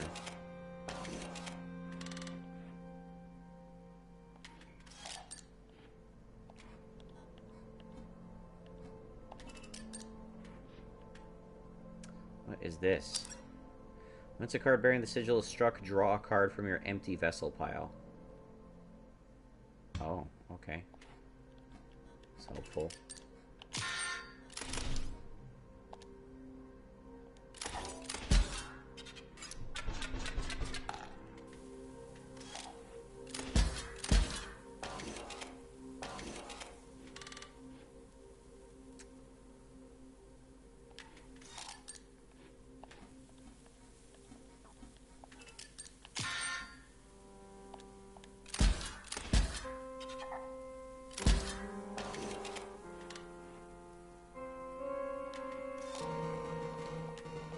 Fleshy fish is near, must find other scribe fish too. Deep beneath. Okay.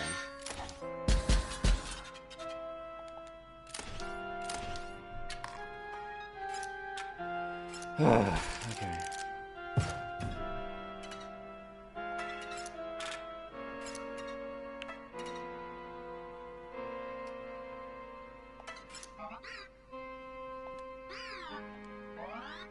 I don't even want to do the voices anymore. One of your cards is about to gain an alter ego as a beast. And you get to choose which card and which beast. It's not that complicated. Okay.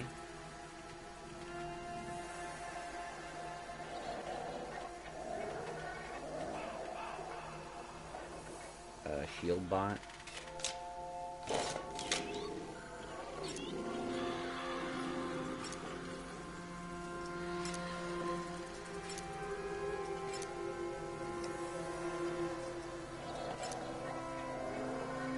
It'll just occasionally rotate into a flyer. That's weird.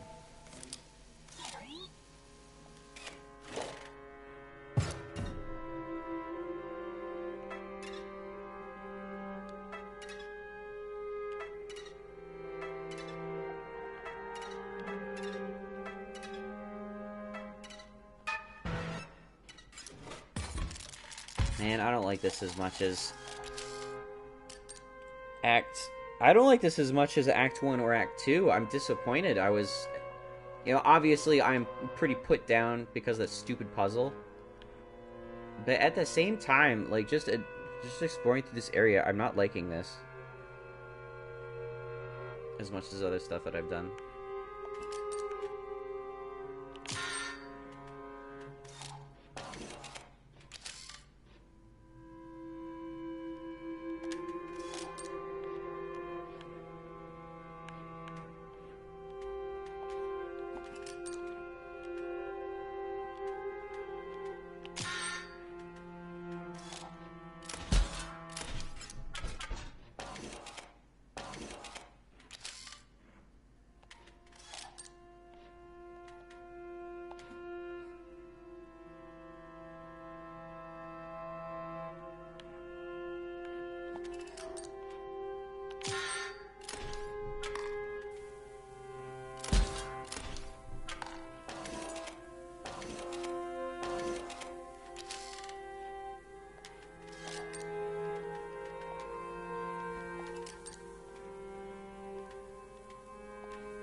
The melancholy music and the, you know, a main antagonist clearly having a lot less personality than Leshy also doesn't help.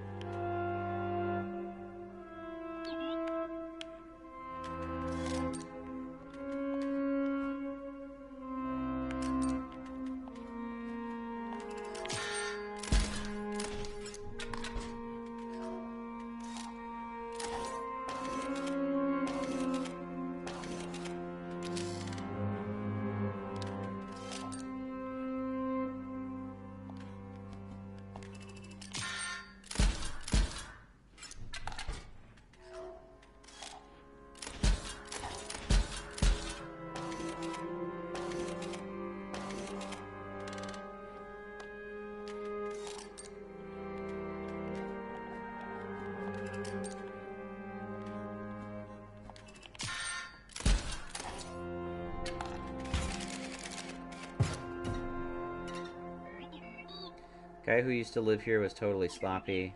I don't mean he didn't keep a clean cabin, it was his plays. He'd make misplays left and right, cared more about lore and flavor. You get it right. Perfect strategy is all that matters in a card game. Is that right?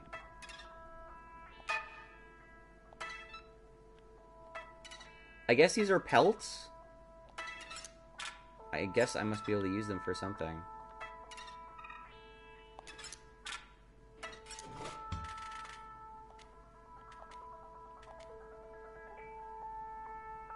Sonia.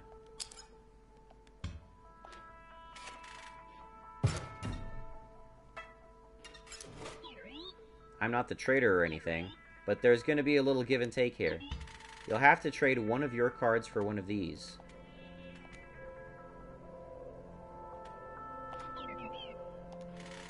Doesn't seem like a great card, but I'll trade it. I have not used Double Gunner at all.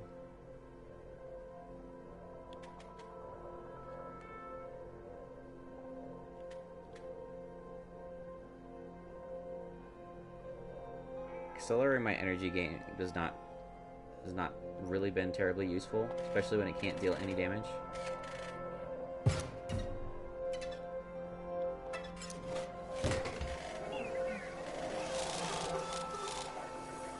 Somebody to be able to transform.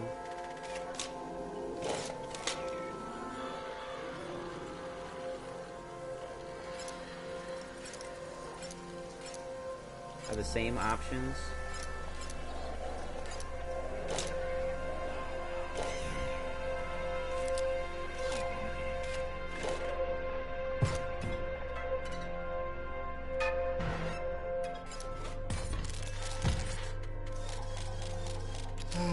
I don't know how this game is expecting to end, but I'm kind of expecting a pretty significant anticlimax, which is not how I should be feeling.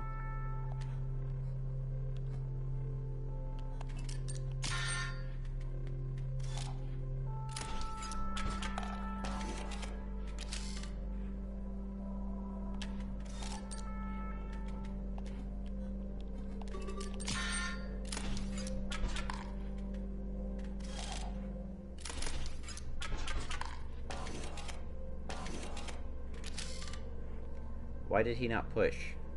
That's his whole fucking job, isn't it? To push?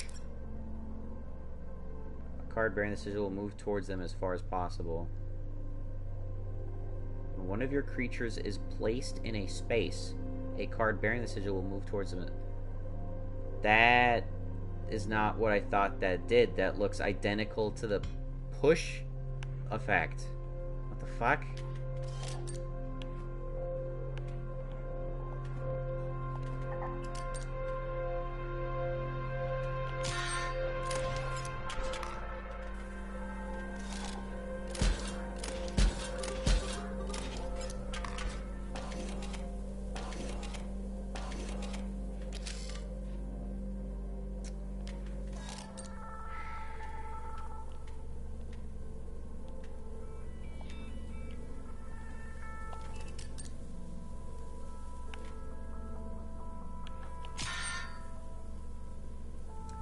I'm fucking dead.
Damn it.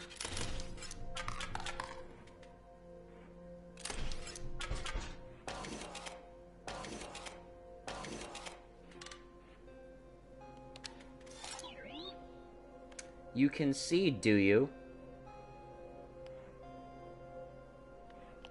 What if I say go fuck yourself?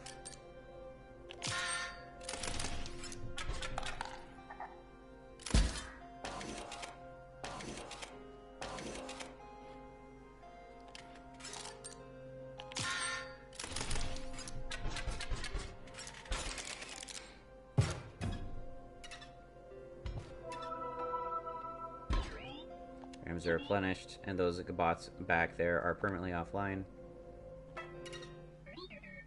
Well, at least that's better than a Dark Souls game. This Uberbot just sits here in perfect darkness. It's just waiting for challengers. Maybe it's letting its photos develop. The next boss is pretty cool. You'll actually need to think about your plays. Whole new mechanic. Hacking photographer.zip. The lens is my instrument. You as well are my instruments. You will aim and I will capture.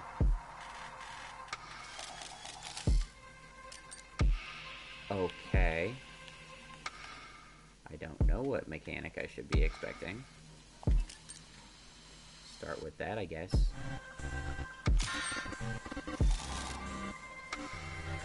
This is my friend. You will aim them. You will produce a photograph. Or you may decide not to. That is your choice.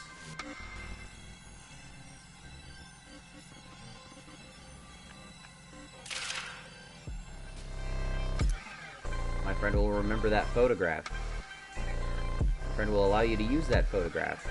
To what end? You will see. To use when? You will see. Okay.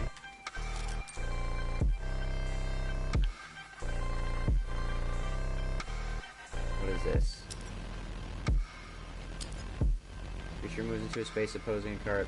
There, dealt one. I don't like that.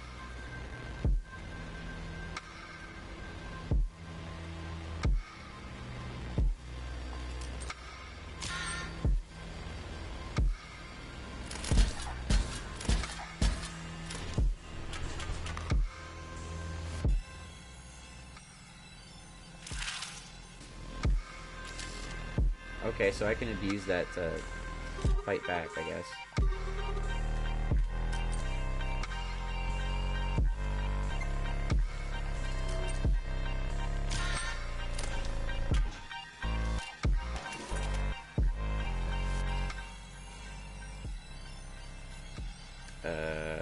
Yes, please.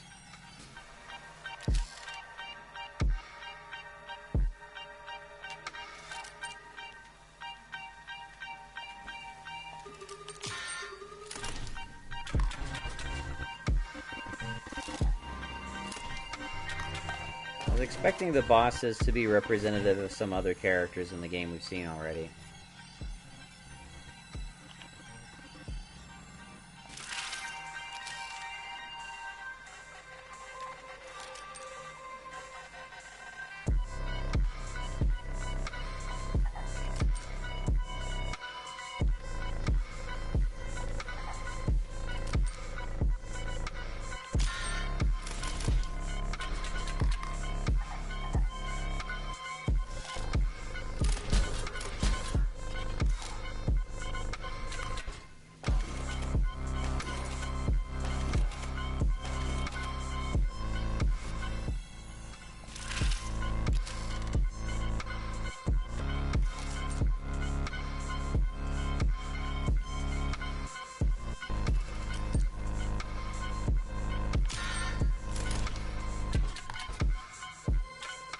Stage 1.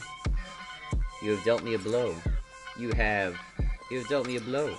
Recalibrating personality matrix.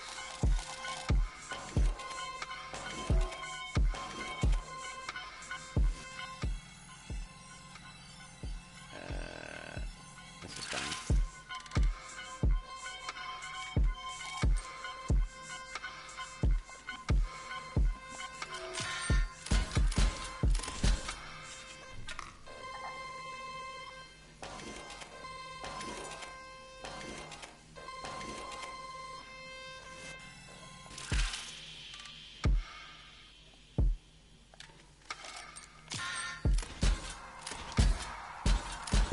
Ooh, overkill.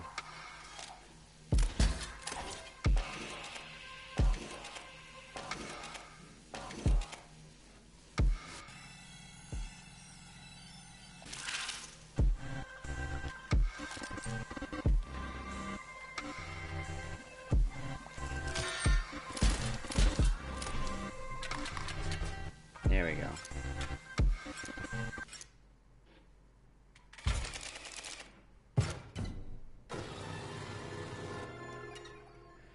Okay. All right. He's clearly he's clearly in some way representative of Leshy. So at least there's that.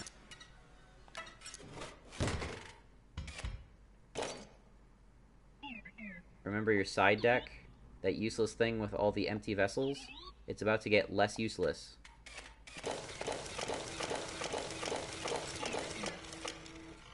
Ooh. Pick something to be installed on every empty vessel.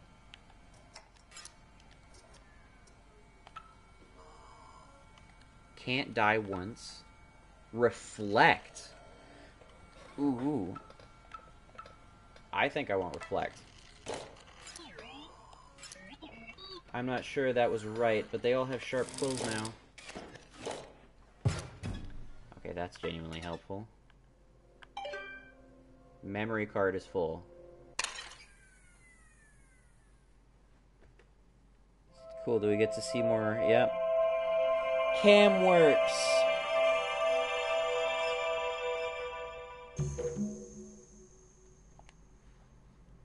Okay. More bullshit. Well, hello there, card gamers. At least it's a break from the game, looks but like it's my not garage good. sale hunting days have finally paid off. Yeah.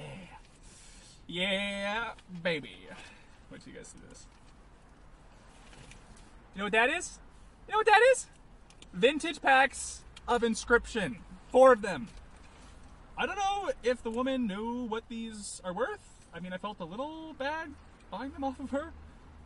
But I mean, she's probably doing okay living in this part of town. I mean, it's like, it's a nice part of town, you know? And, she would have thrown them away if I hadn't come by. Right? Right. Okay. Big pack opening video incoming! Woo-hoo-hoo-hoo! It's kind of fucked when his genuine, like, best quality video is just him sitting in a car talking into his phone, as opposed to being at home and having, like, presumably some sort of script he's going through in front of a green screen, or somehow he's less audible, you know, not centered properly, unedited, and, you know, props look like shit.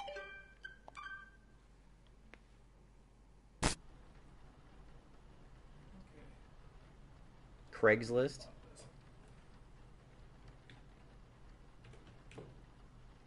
I'm gonna try to translate if I hear him talking.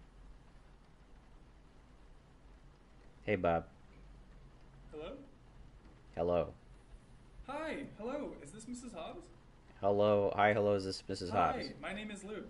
Hi, my name is Luke. Well, it's very nice to speak with you as well, Mrs. Hobbs. Well, it's very nice to speak with you as well, Listen, Mrs. I Hobbs. was at your garage sale the other day, and I... Was it your garage sale the other day? No, everything's fine. Thank you. I was just wondering if you remember those playing cards that you sold me? Those... Dude, either don't record this or talk into a mic. Yes, those ones. Inscryption, yes. Talking to some Mrs. Were Hobbs, your daughters? the shit she sold at a garage sale. Would it be possible Sorry, to do you know use- details about this product that you sold me? That has probably been sitting in your That's fucking cupboards for goddamn decades? Oh, no, I'm so sorry. Oh, it was a while ago. That's still terrible. Do I need to listen to your awkward phone conversation where you insensitively reference Nothing really someone else's family member Sorry dying? to bother you, ma'am. Her name was Casey. That's a lovely name. Casey. Sorry, what? She worked for Inscryption? I mean, she worked for Game Funa? Isn't Casey the skeleton that possible- died from an icicle impacting its skull? I see. Okay, yeah. I swear Maybe one of the back skeletons later. in I'm just Act trying to 2 get is named balance. Casey. Okay. Okay, thank you so much. Okay. Alright, have a good dinner. There's also a Royal and some other name. These articles mention death or injury. Oh my god. No one was killed at the facility, though tragically young video game developer Casey Hobbs died from fire-related complications. Fire-related complications? She was working late at the facility performing quality assurance on behalf of her employer, Game Funa. Oh my god, guys, did you hear that? Oh wait, I wasn't speaking into the microphone. Let me actually reread this. Let me be facing the camera and the microphone when I'm talking. Sorry. Level 20 on my Nuzlocke Monster Sanctuary playthrough. Thanks for tuning me into it. Hell yeah, dude. Hell yeah.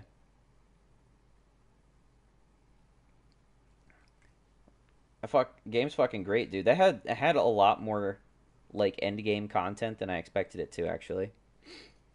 There's a secret cat Zerker in the starting area too. After you do like almost every other part of the game. I don't know why they did that, but I guess Cat Zerker was just popular, so they're just, there's a randomly new boss.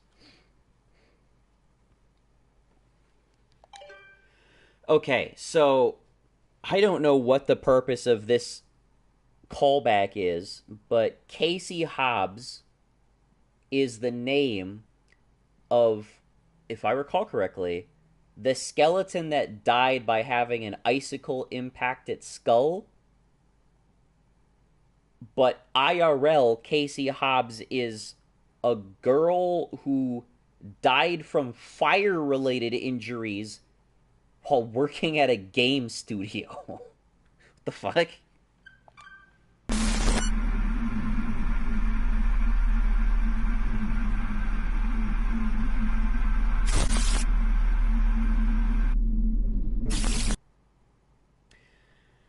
Yeah, I know what it's like to leave that air conditioner running when you're recording a video.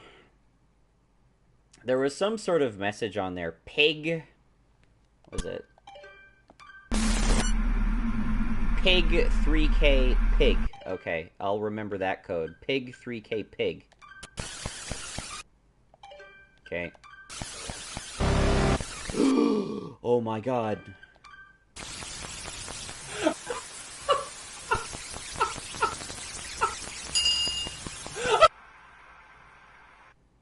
Okay.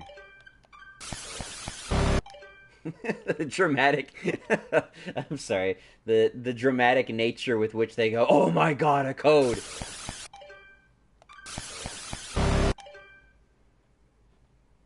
Mycologists perhaps like mycologists 22 perhaps blood litter box.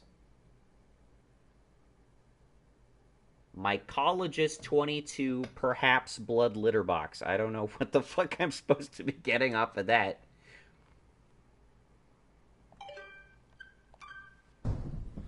Someone is here.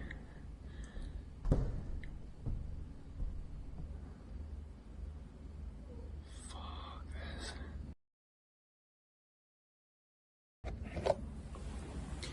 My phone's in the other room, so if I die before I can call 911... No, it really is turning into a 3 a.m. horror YouTube video. Wait, no. I'm gonna pause it. We're not gonna see what this is. God damn it. You know what would be really actually... I think the best part the best thing they could have possibly done in that instance is like have some IRL freakazoid wearing the prospector mask, like hatchet him to death with the pickaxe. Once again, we have 8 video slots and only 5 of them are used. I think this layout's kind of sucking for you. Okay, so dude's going insane because of a stupid card game he found in the woods. Damn, bro, I'm so engrossed. It's easy to get lost in this fucking environment, too.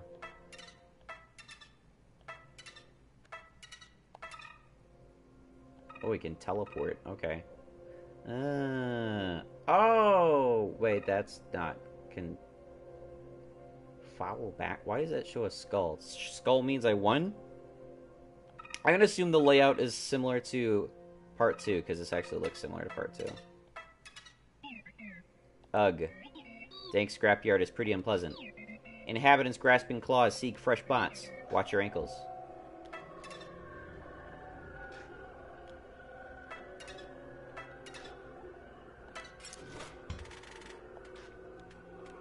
exoskeleton.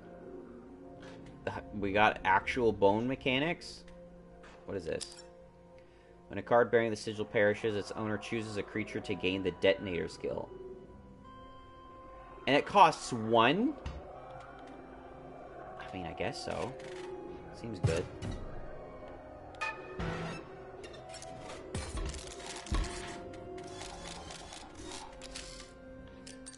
Can't attack into this. Tombstone. You get that shit too.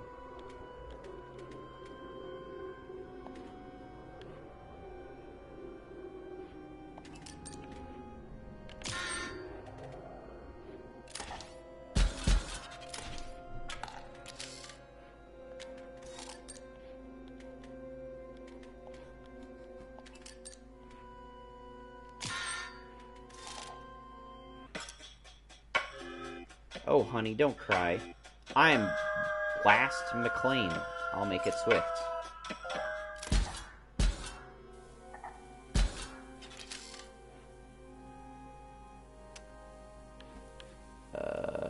Okay. You're gonna deal a shit ton of damage to me, holy fuck.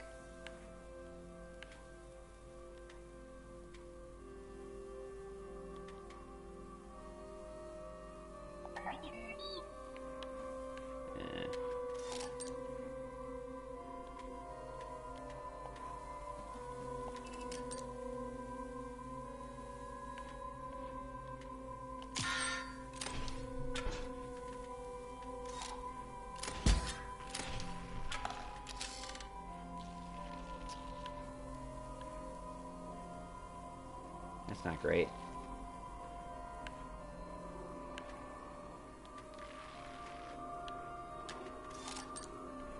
That's not great.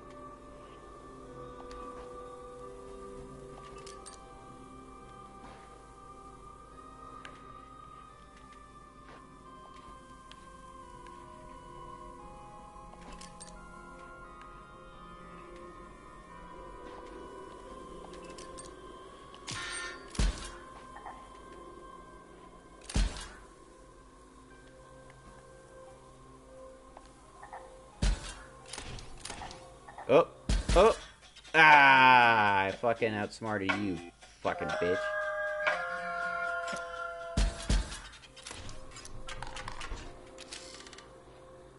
Almost lost. Okay.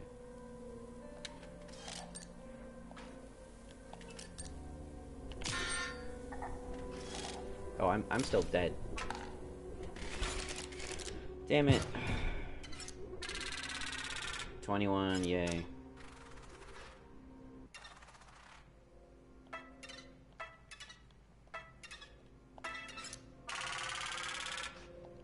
I should go spend this.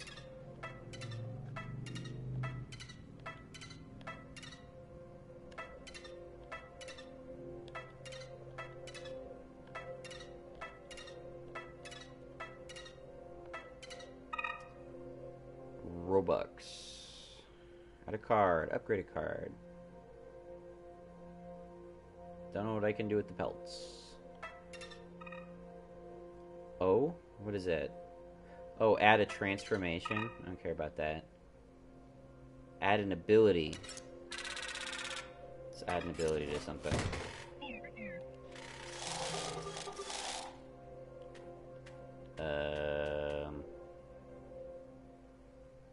Bomb Latcher.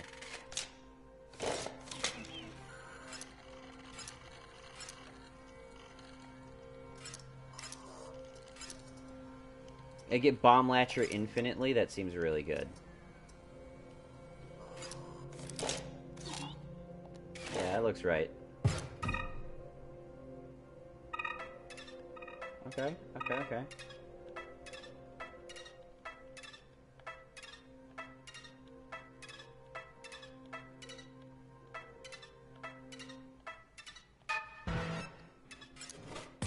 It's not the fight I did previously, but whatever.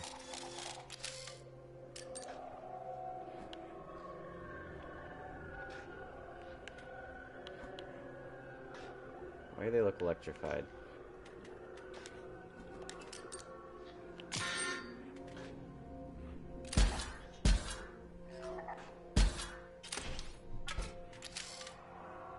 What? You added a different ability to that.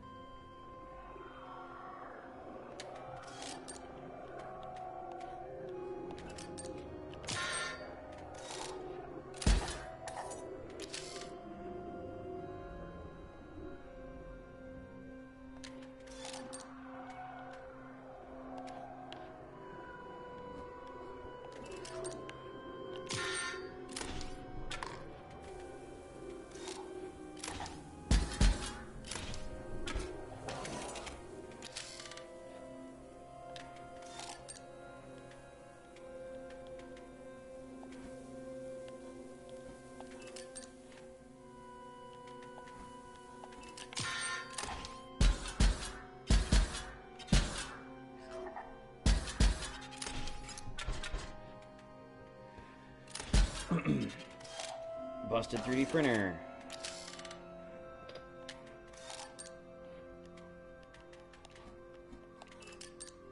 Sniper bot basically gets 2 targeted shots, which is not at all what the bifurcated attack thing is normally.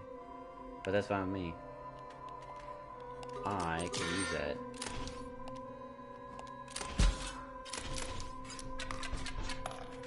There we go.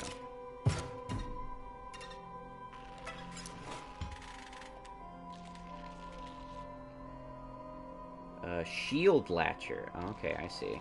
I'll take another bomb latcher.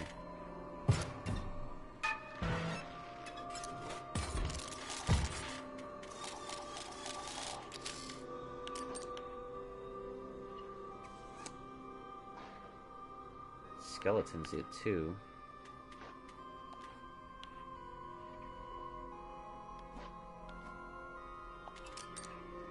I think that'll work.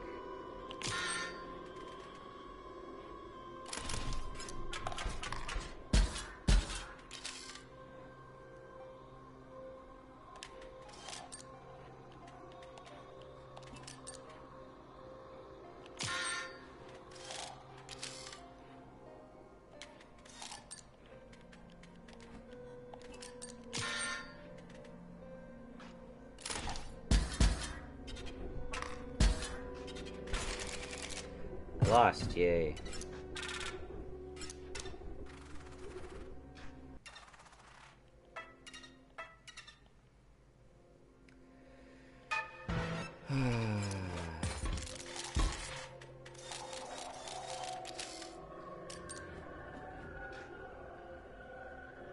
Why did the game start out so good and go downhill like this? I miss it being fun.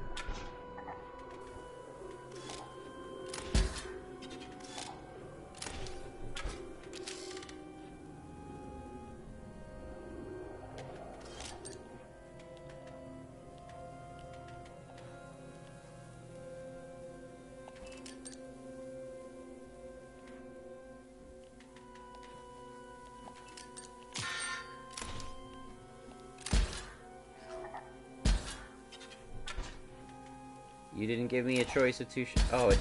What the fuck? Why is my sniper bot missing its abilities? I don't have 2 of those. Pretty sure I don't have 2 of those. Oh, I guess I do have 2 of those. I did not realize this.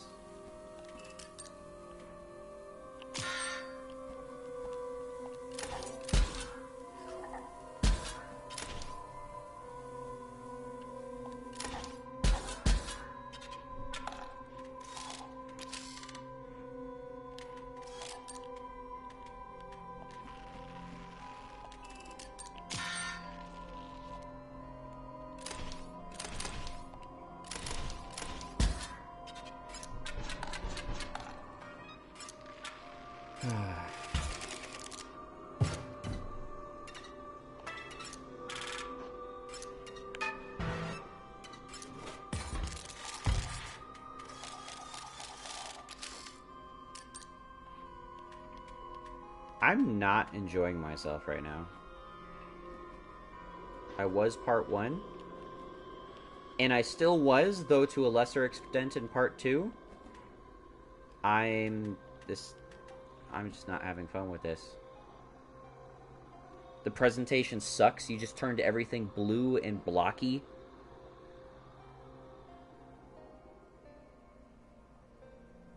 Suddenly everything's got to have some shitty robot theme. It's clearly much less, like, deck development. I don't like it.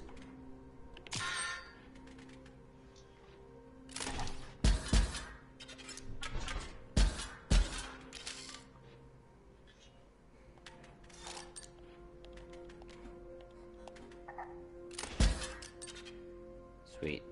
Just wasted 2 energy for nothing.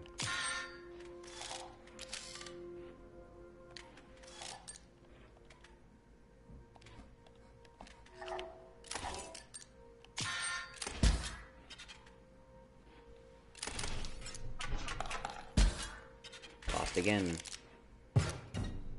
Now I gotta do the 2 fights again. If I want to get the fucking gold back.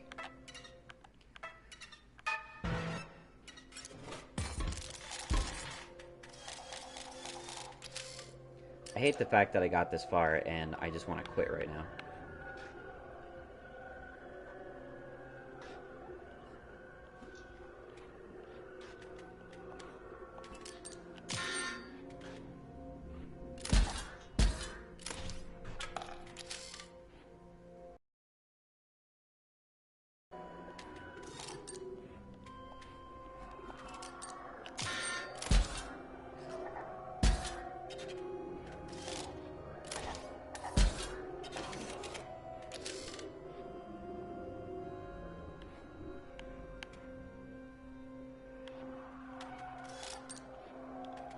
Why couldn't the game just have been the way it was at the beginning of the game? Why couldn't that just be, like, expanded, like, 3 times? Like, if you could add, like, way, way, way more unlocks in that game, or way, way, way more, like, card diversity to that game mode, this would be so much more entertaining.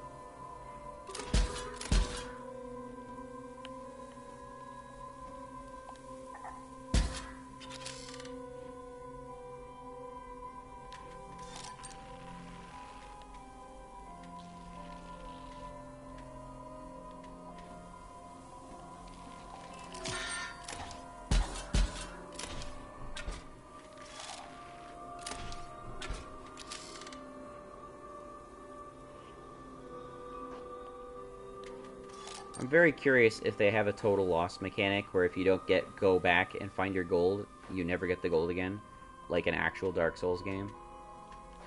I'm very curious if they're that fucking cunty.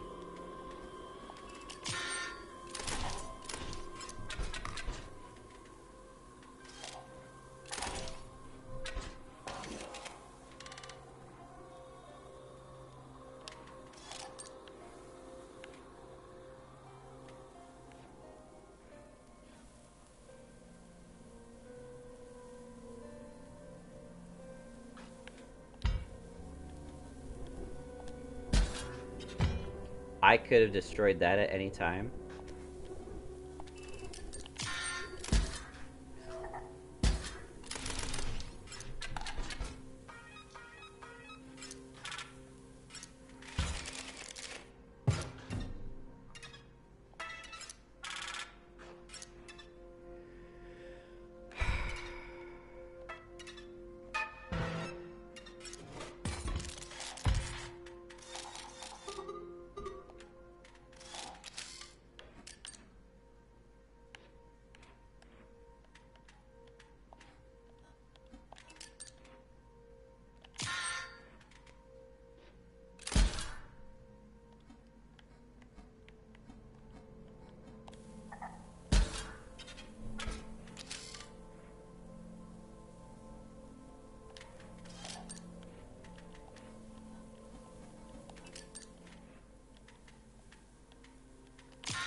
What?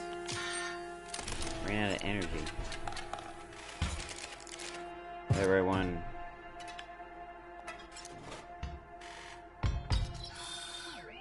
This is a cool one. I'll overclock one of your cards, give it an attack buff. But if it dies, it's gone forever. But if it dies, it's gone forever?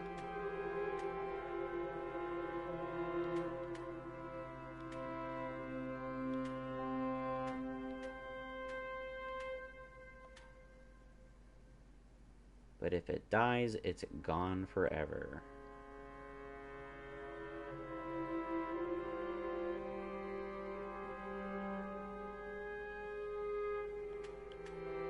I think Grizz makes the most sense.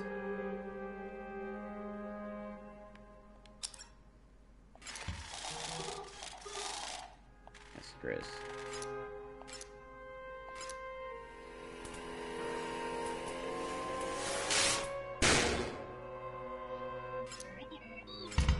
Done, don't let it die.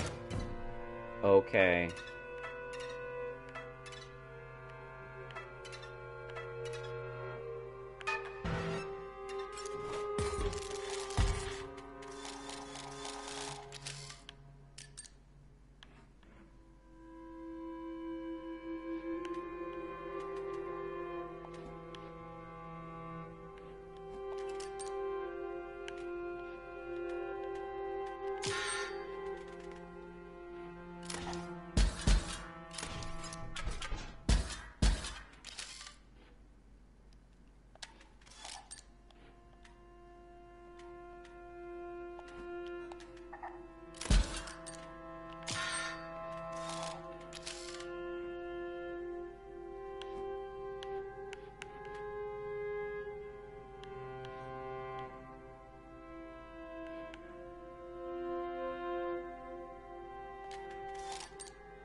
I forgot they can't block it because it's flying.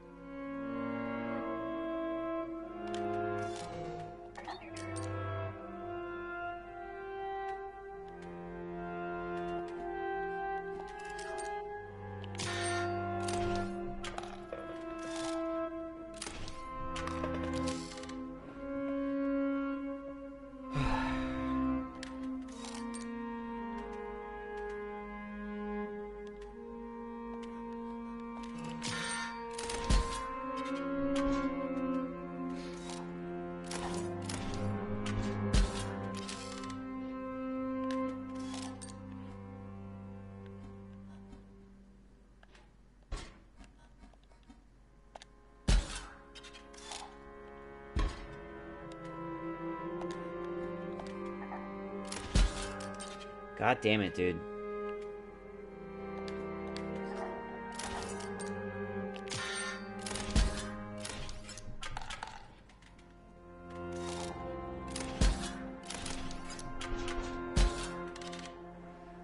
Fucking flyers.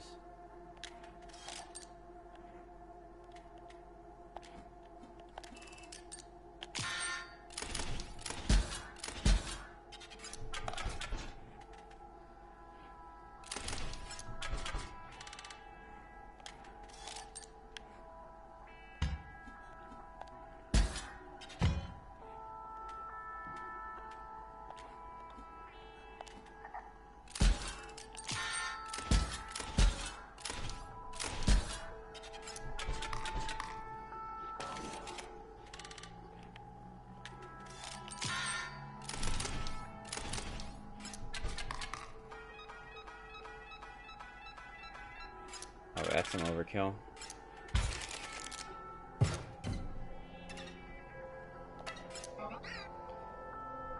Did you wish that... See there, it's Casey. Did you wish to pass this ice? Well, I suppose I could clear it. A little bit of heat should do the trick.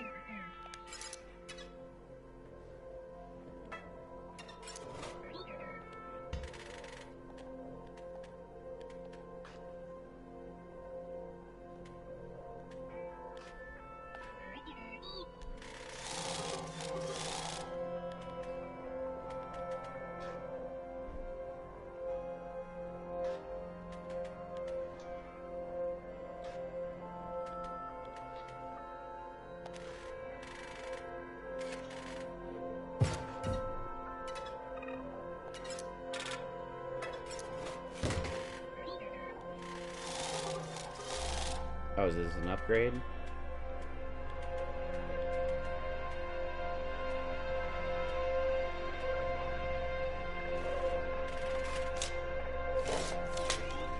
What can I do to make you more durable and less likely to die? Well, none of that's gonna help with that. I guess thorns?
If someone's sending messages, for some reason I'm not seeing them.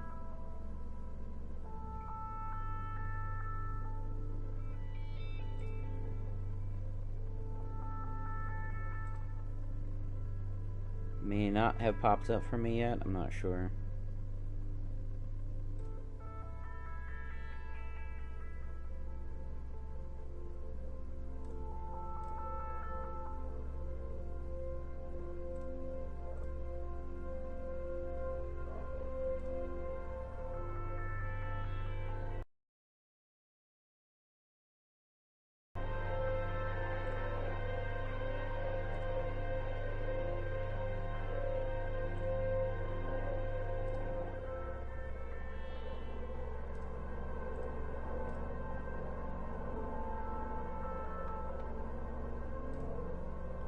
Yeah, I don't know what's going on there.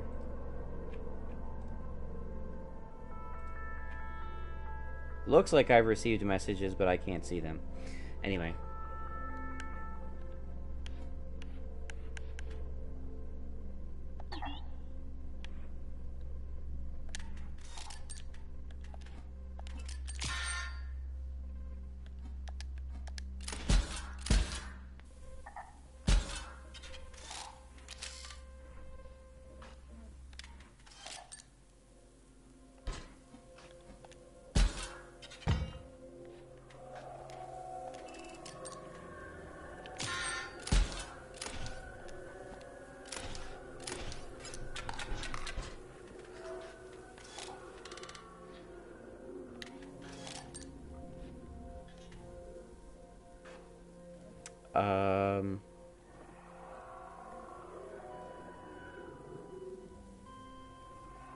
Firefox just fucking crashed on me for some reason.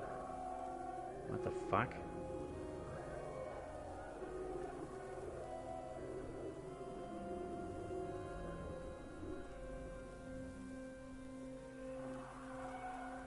YouTube too much to handle? Hasn't done that before.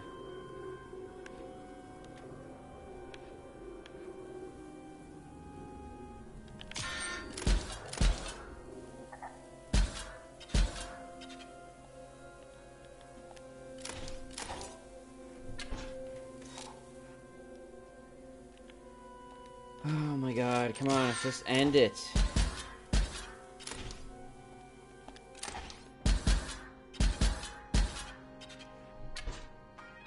Finally.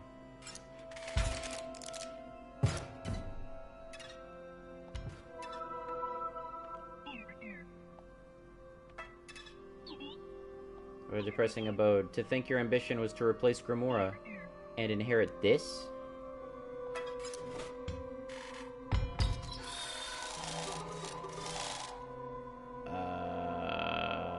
Am I overcharging something?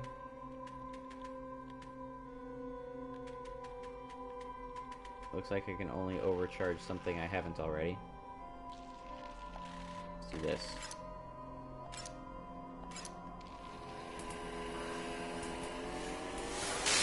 Overclocking, I should say. Alright, so he can deal 6 damage if he has to.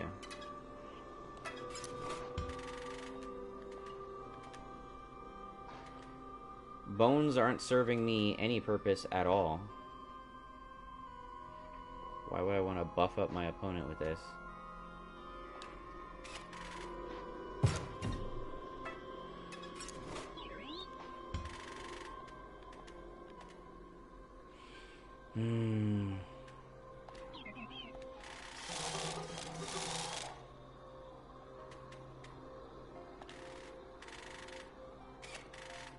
I'm sure I've swapped those already.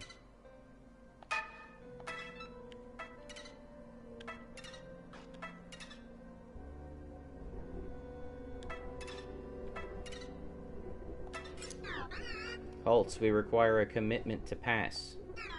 You must agree to grant access to the Archivist. Do you agree to grant access? It is important. You must sign this contract. Oh, you cannot sign this contract. You do not have a writing utensil. Do I need to get Grimoire's quill?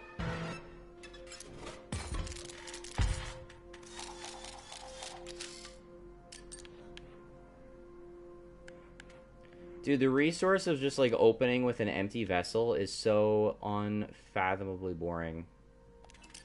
It was incredibly lame. What happened to, like, starting off with a rabbit, instantly sacrificing it for an offensive monster? Or starting off with the skeleton, immediately launching into an attack, again, starting off your bone collection. Or placing gems on the field, immediately playing a gem mage of some sort. Can capitalize off the gem that exists. I don't fucking know.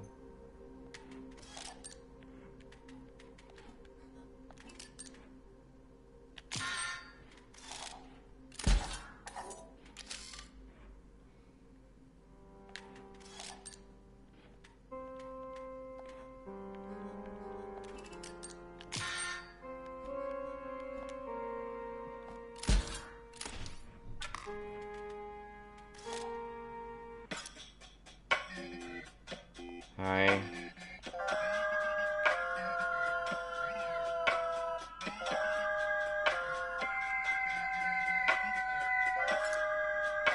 I don't know why they even added the bounty mechanic. It's not intriguing or interesting at all. You're just throwing another threat onto the field and very weakly attempting to give it personality. I am unswayed.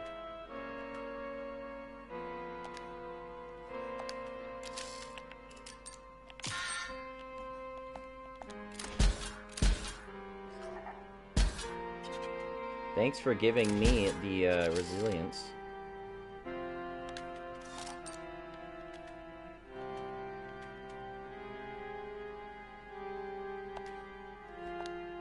Now that I'm here.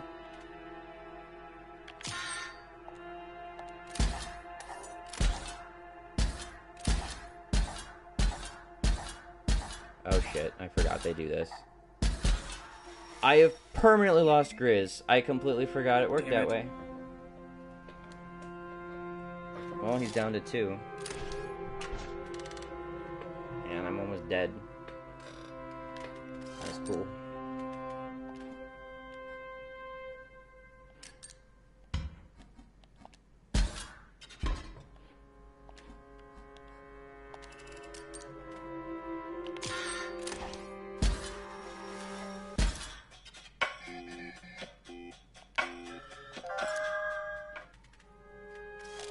He died before he could even finish resolving the attack. He died before he could even finish resolving the attack. Since when do games do that?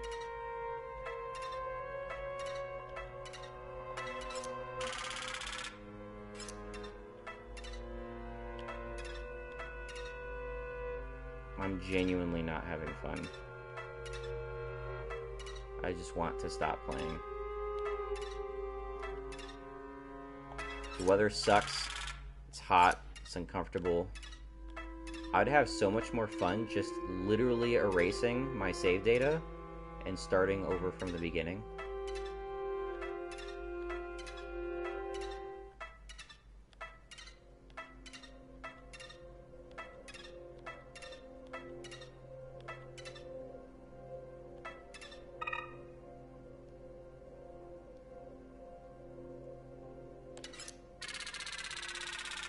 What is this? Gives nano armor to your bots on the board.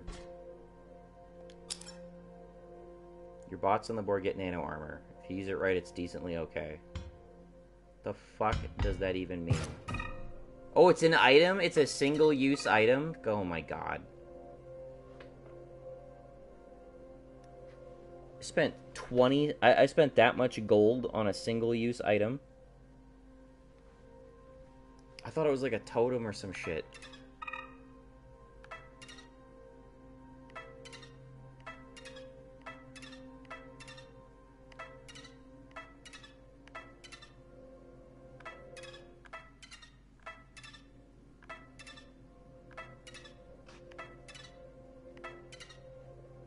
I don't want to keep playing.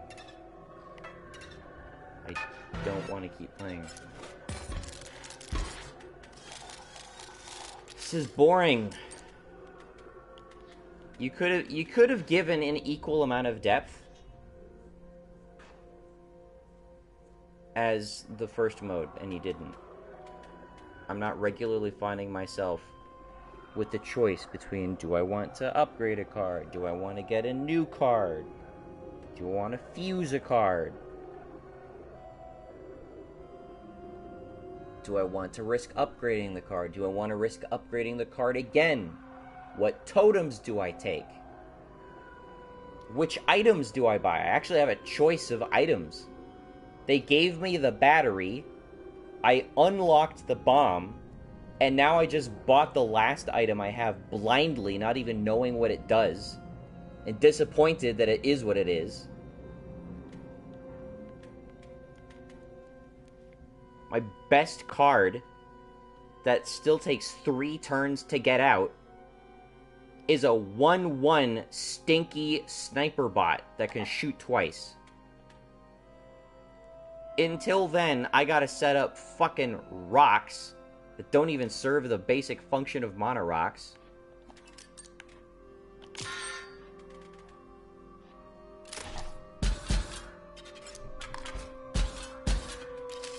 I don't get it, man.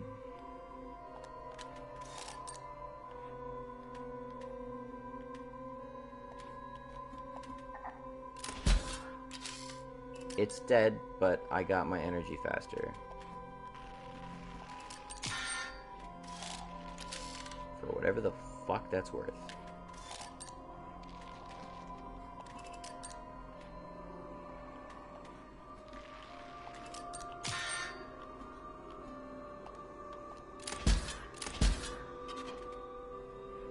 And that dies. Stink didn't even apply to it for some reason. I have no idea why that's the case.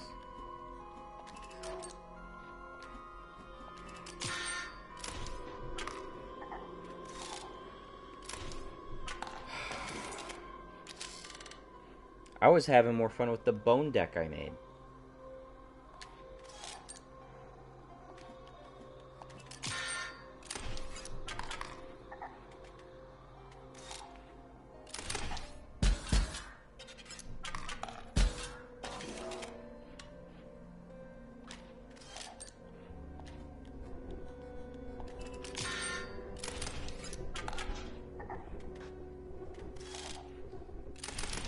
All flyers. You just spam me with fucking flyers, why don't you? Once I spam you with fucking flyers, you piece of shit.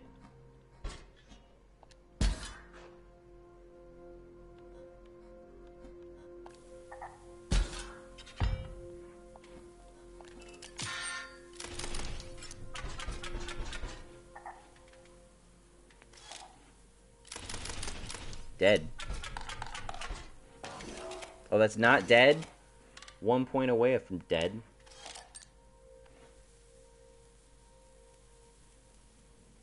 Now I'm dead. There's no way I'm surviving this.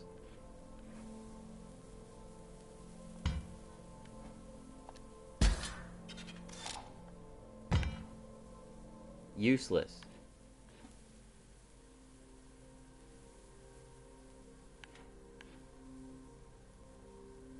I can't do shit with this. This can't be struck. I lost.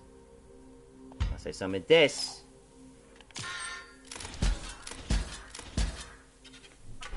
Never mind, I can attack them for some reason. I still lost. Doesn't matter.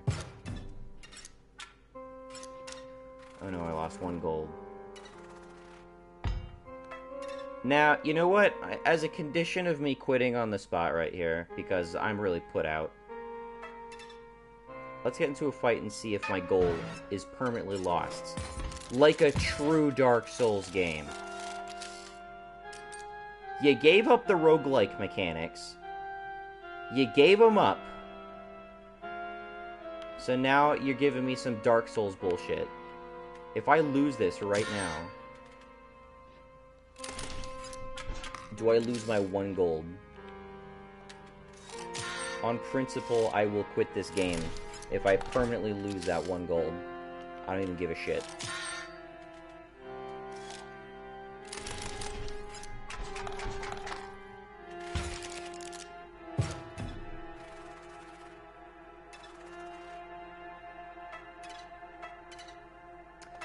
Okay. You are above Dark Souls. Thank you. You are better than Dark Souls, game. I will grant you that. It's not a great bar to clear. And I still don't want to keep playing this game.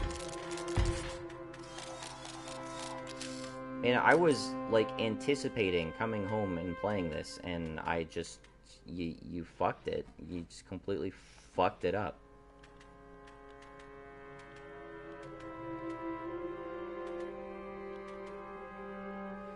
These are the cards I've most frequently had access to.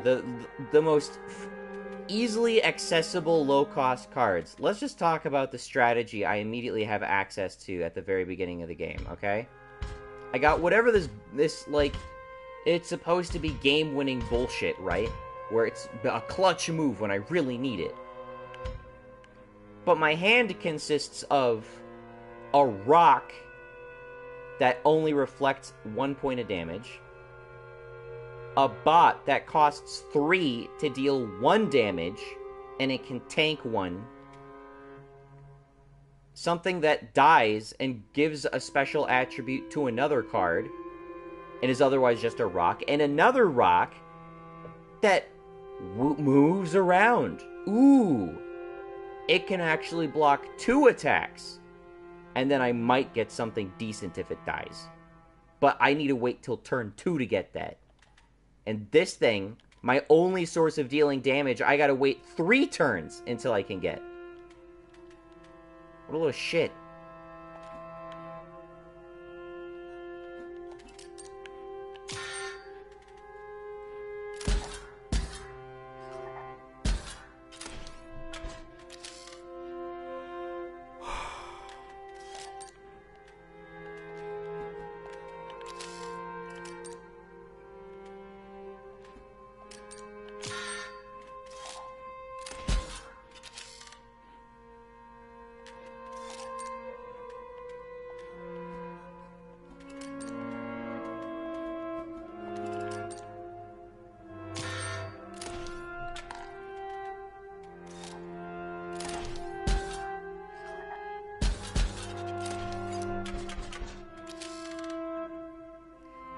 You know, I was really optimistic because we were getting back into, like, 3D 3D version of the game.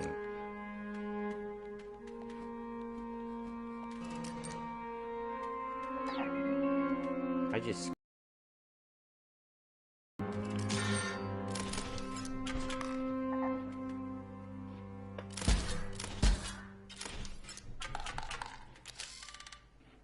gonna lose this stupid chump fight against completely... Like...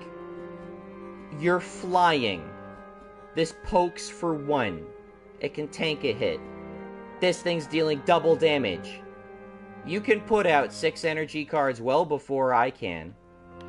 Granted, I can do 6 energy now because I ramped into it. Which this guy doesn't do. Finally, Sniper Bot.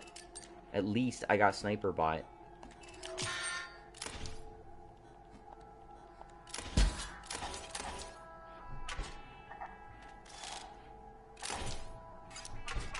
Dead.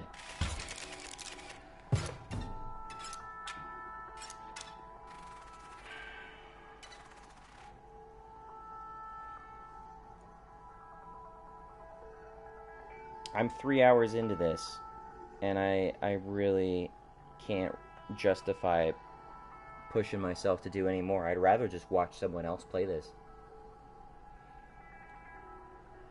That is the threshold at which your game goes from being entertaining to being a chore.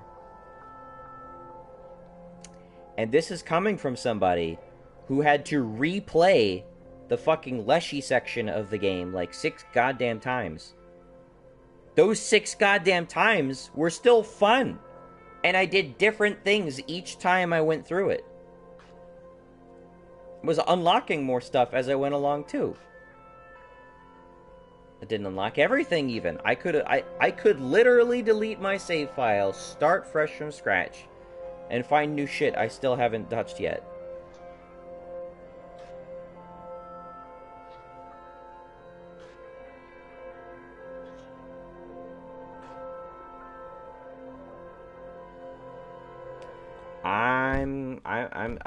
I'm abandoning this.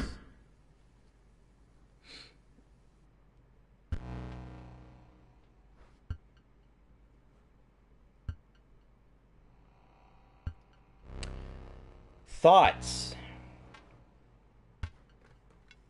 If Inscryption was just Act 1, I would recommend it. Does that mean you can't just replay Act 1 over and over?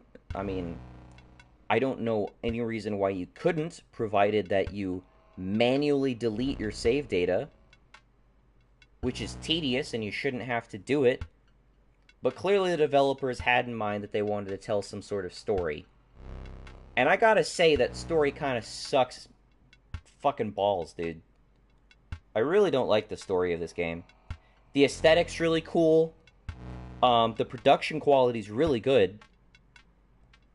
All the way up until the end of Act 1.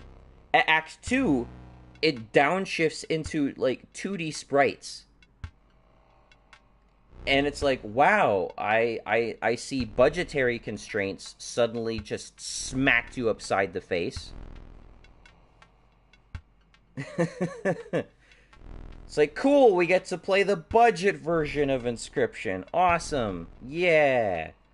And then suddenly Act 3 rolls around. It's like, why couldn't this have been the whole fucking game? But then, you know, I could appreciate you wanted to twist up the mechanics a little bit. Introduce some new stuff. Hey, you're playing against a different, like, dungeon master type guy this time, and he has a different style of running the game. Maybe he offers you different styles of upgrade choices, and that's still a thing. That is still a thing, but it's hard not to feel like it's worse. The resource system sucks. You're not just putting out a creature you can instantly sacrifice. Playing the empty chamber or the empty battery, whatever, doesn't contribute to your resources. It doesn't add a resource. This, in fact, costs a resource. About the only value there is in drawing the empty batteries is to make use of the scant resources that you've made. Like, on odd turns, you want something that costs 1, because you're also going to be playing cards that cost 2, which you more than likely have. Because you're going to be able to play 2-cost cards more frequently than 3-cost cards, and so on and so on. So it's like the only purpose of these quote-unquote resource cards is to make use of the resources that you're wasting otherwise. Which doesn't make any sense whatsoever. On the Act 1 side of things, the biggest disadvantage, I would say, to the game is just that the devs have zero concern for whether or not there are infinite combos or OTKs or FTKs. Which, to a large degree, is passable because you're beating up the AI, right? But nobody likes having that same shit done to them. Nobody likes drawing into a hand of cards and going, oh, I lost before I even got to play anything. Oh, what's that? There's literally no forfeit button? That's cool. Only until we get to the, like, budget version of Inscryption do we suddenly get a forfeit option. We also get an optional ability to destroy your own cards on the field option, which enhances the strategy layer, actually. But then part 3 rolls around, you keep the destroy your own card mechanic, but then forfeit goes away. Why? What kind of bullshit sense does that make? You cast everything in blue, so it doesn't even feel like you're really getting the different environments that your characters are going for. The actual environment that you're in just looks like fucking generic garbage. The monsters I've seen are way less interesting. There were way more interesting options we got in card packs in part 2. There were cards that, like, hybridize the different deck systems, right? We start off with Leshy, we become familiar with Blood. Then we go into part 2, and that turns out to be one of 4 deck types. We learn about Bones, we learn about Gems, we learn about the energy system. And there are multiple cards that weave these costs together. I could trade Gems for Bones, or Bones for Blood. And they can combo in unique and interesting and powerful ways, which, you know, give you really good deck building opportunities. That lets you feel like you're doing something cool and powerful. Then you get to part 3, and they strip a third of that away from it. I found one card. I've beaten a boss. I've already beaten a boss already. And I've only found one card that provides Bones. And 0 incentive to even use Bones. I am in the section of the game where there should be enemies that are using bone mechanics, and they're not.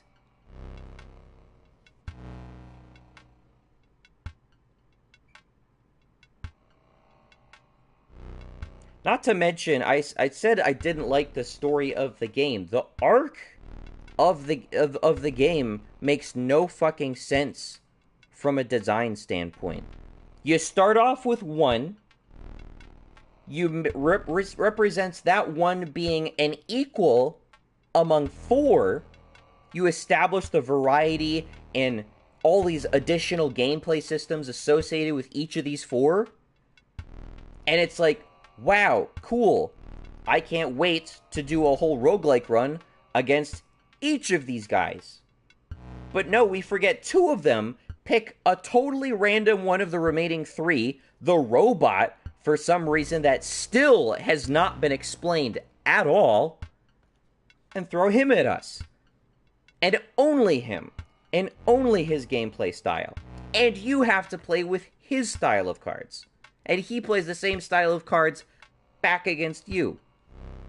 like Leshy did, but these cards are way less fucking interesting. I understood the concept of it's like every turn you get energy, then you get more energy and more energy and more energy, and once you get to turn 6 you're just throwing haymakers at each other. That's what it sounds like it should be, but that's not how it feels like when I'm playing. Again, partially because the resources are just rocks. They do fucking nothing. Not until I manage to upgrade them. And great, they're rocks that can deal damage if they're attacked. So it's still nothing proactive that I'm doing.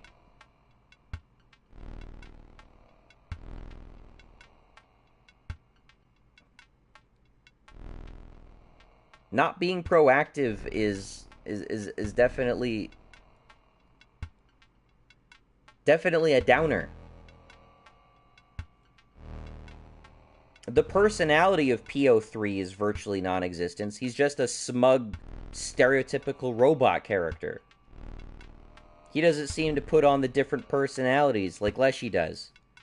And they're very distinct personalities.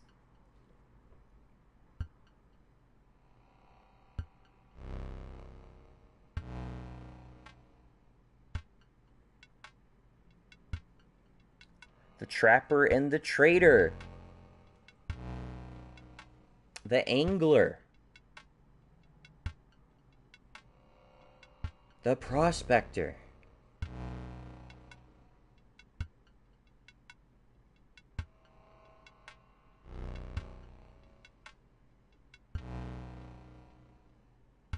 I was thinking of this game in a vein similar to...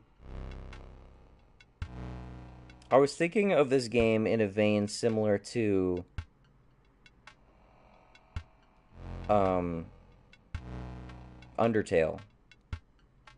Because it's kind of a pixelated thing. It's meta. It's trying to be funny. Honestly, I found a lot more charm in Undertale than this game. This game is, like, appealing in its mood and its styling in Act 1. Then it downshifts in like, construction, and then it upshifts into a discount version of Act 1. Which fucking sucks.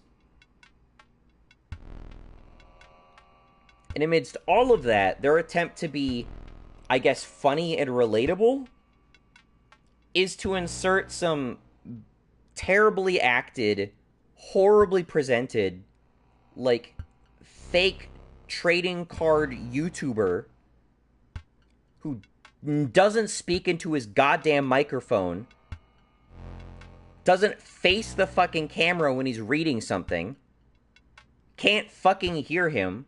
When he goes out into the goddamn woods, it looks like he's got a toy lantern and a toy shovel. The cards he uses are, like, some of the worst looking custom Magic cards I've ever seen.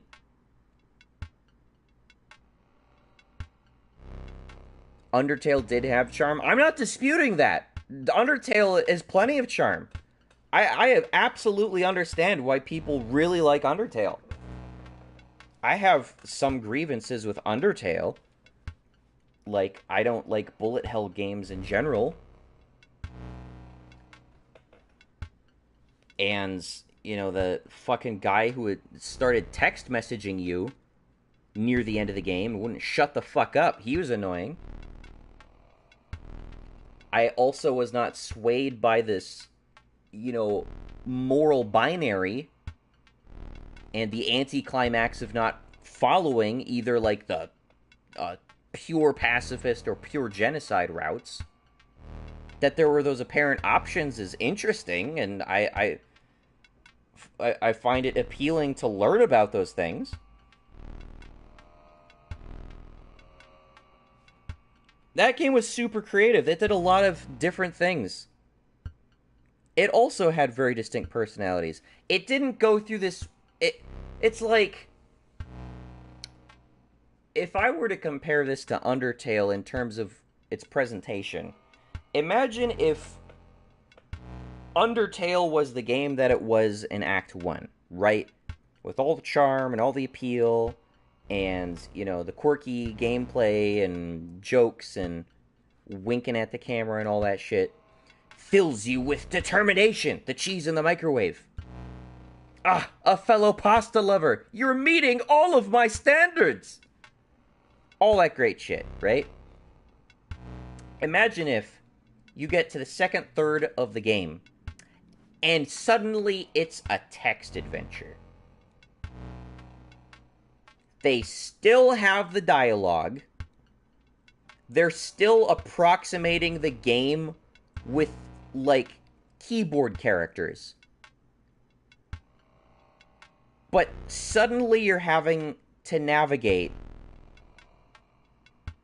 in a worse way, with worse presentation, and like they change up the gameplay. Like suddenly you can't use items or something. Like they hamstring the gameplay in some way, which is weird to think about because there's not a whole lot to Undertale to begin with. It's like, imagine they took away half the dialogue options. Or you couldn't use items except in boss fights or something like that. I don't know.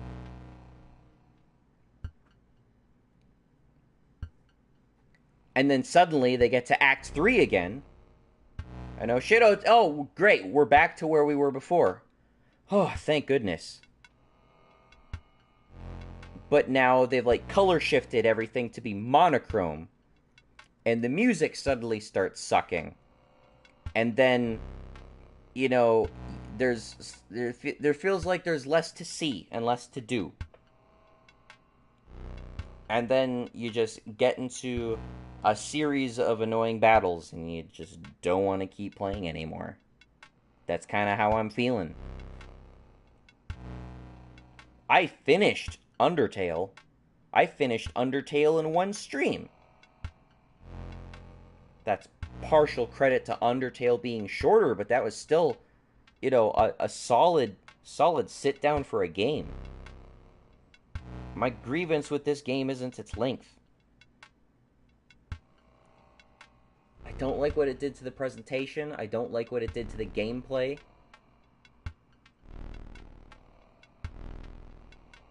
I will take everything in Act 1, and I will happily truncate the rest of the game, and I would say that's a good experience.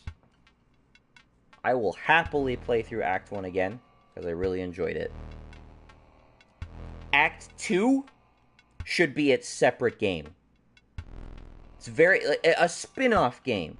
Like the sort of spin-off game where it's like, oh, hey guys, we're doing a Kickstarter for this crazy, big, ambitious, like open world, like never seen before game mechanics type of deal. Like all this weird, crazy new physics systems that's never been tried before. Oh, it's all experimental tech we're putting into this video game, right? And they're pushing it and pushing it and pushing it. It's been like 3 years, and it's like, you know it's gonna be fucking amazing, right? But they're like, hey, since we still don't have the game out yet, we decided to redirect development time for some, frankly, baffling fucking reason, and decided to develop a separate, worse game. Try to sell you on that as well. Or it's like one of our Kickstarter goals. Hey guys, if we reach this certain level of funding, we'll stop development, we'll funnel some of our resources into making a completely different fucking game. Like they did that with fucking Castlevania. It's not Castlevania, Bloodstained. They did that with the Bloodstained.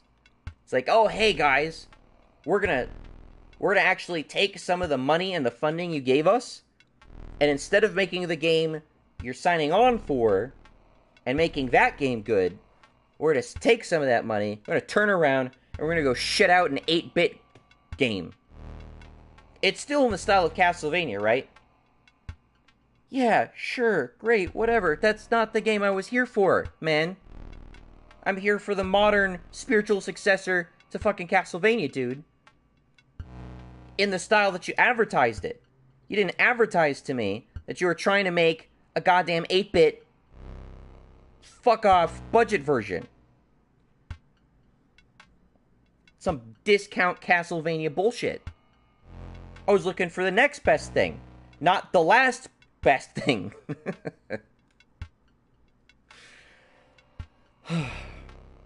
It's like they changed to that. Part way through the game. Smack dab, middle of the game. And then by the time they went back, they just like said, fuck it.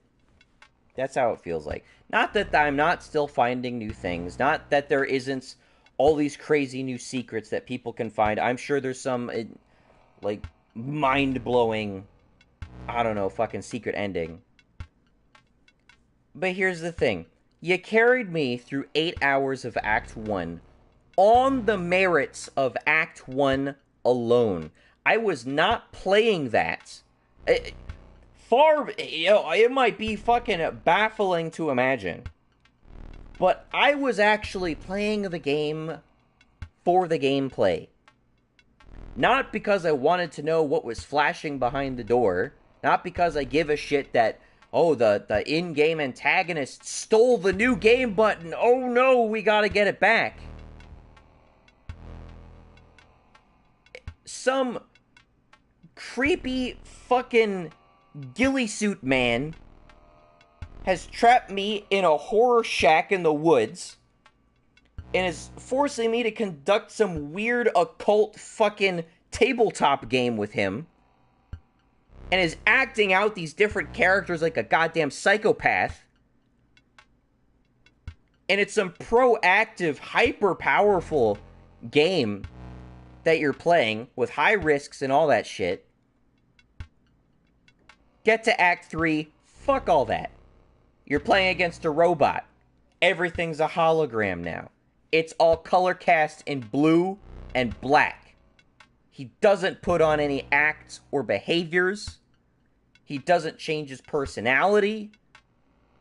He's just a smug fucking human suck style robot. How innovative. How entertaining. How equally as engaging as Act 1. And again, I also liked Act 2.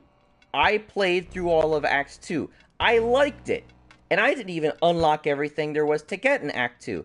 I've only recently found out there were cards in Act 2 I would have loved to have had if I put more time into it. Or if there were actually, was more content to Act 2. But again, not only should that have been just a separate game, so you could have a consistent experience, but that was more entertaining than this. And this is what's supposed to be recapturing the beginning of the game that engaged me in the first place. I'm probably just going in circles at this point, but that I really want to articulate my problems and why I'm dropping it at this point. And that sucks because I really wanted to add.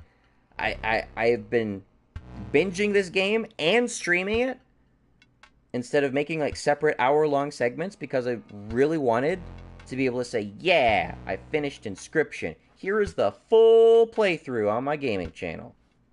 And then anybody can watch that. Well, now I can't say that I completed it. Now I can't add it to my list of completed games because I'm sorry. I'd rather do something fucking else. You lost me, game. You lost me. Anyway. Hit like, share, subscribe, hit that bell notification if you'd like to see me open more packs on the Lucky Carter. Make sure you recommend my channel to all my friends. And sorry, I gotta turn around and I gotta face this fucking screen over here.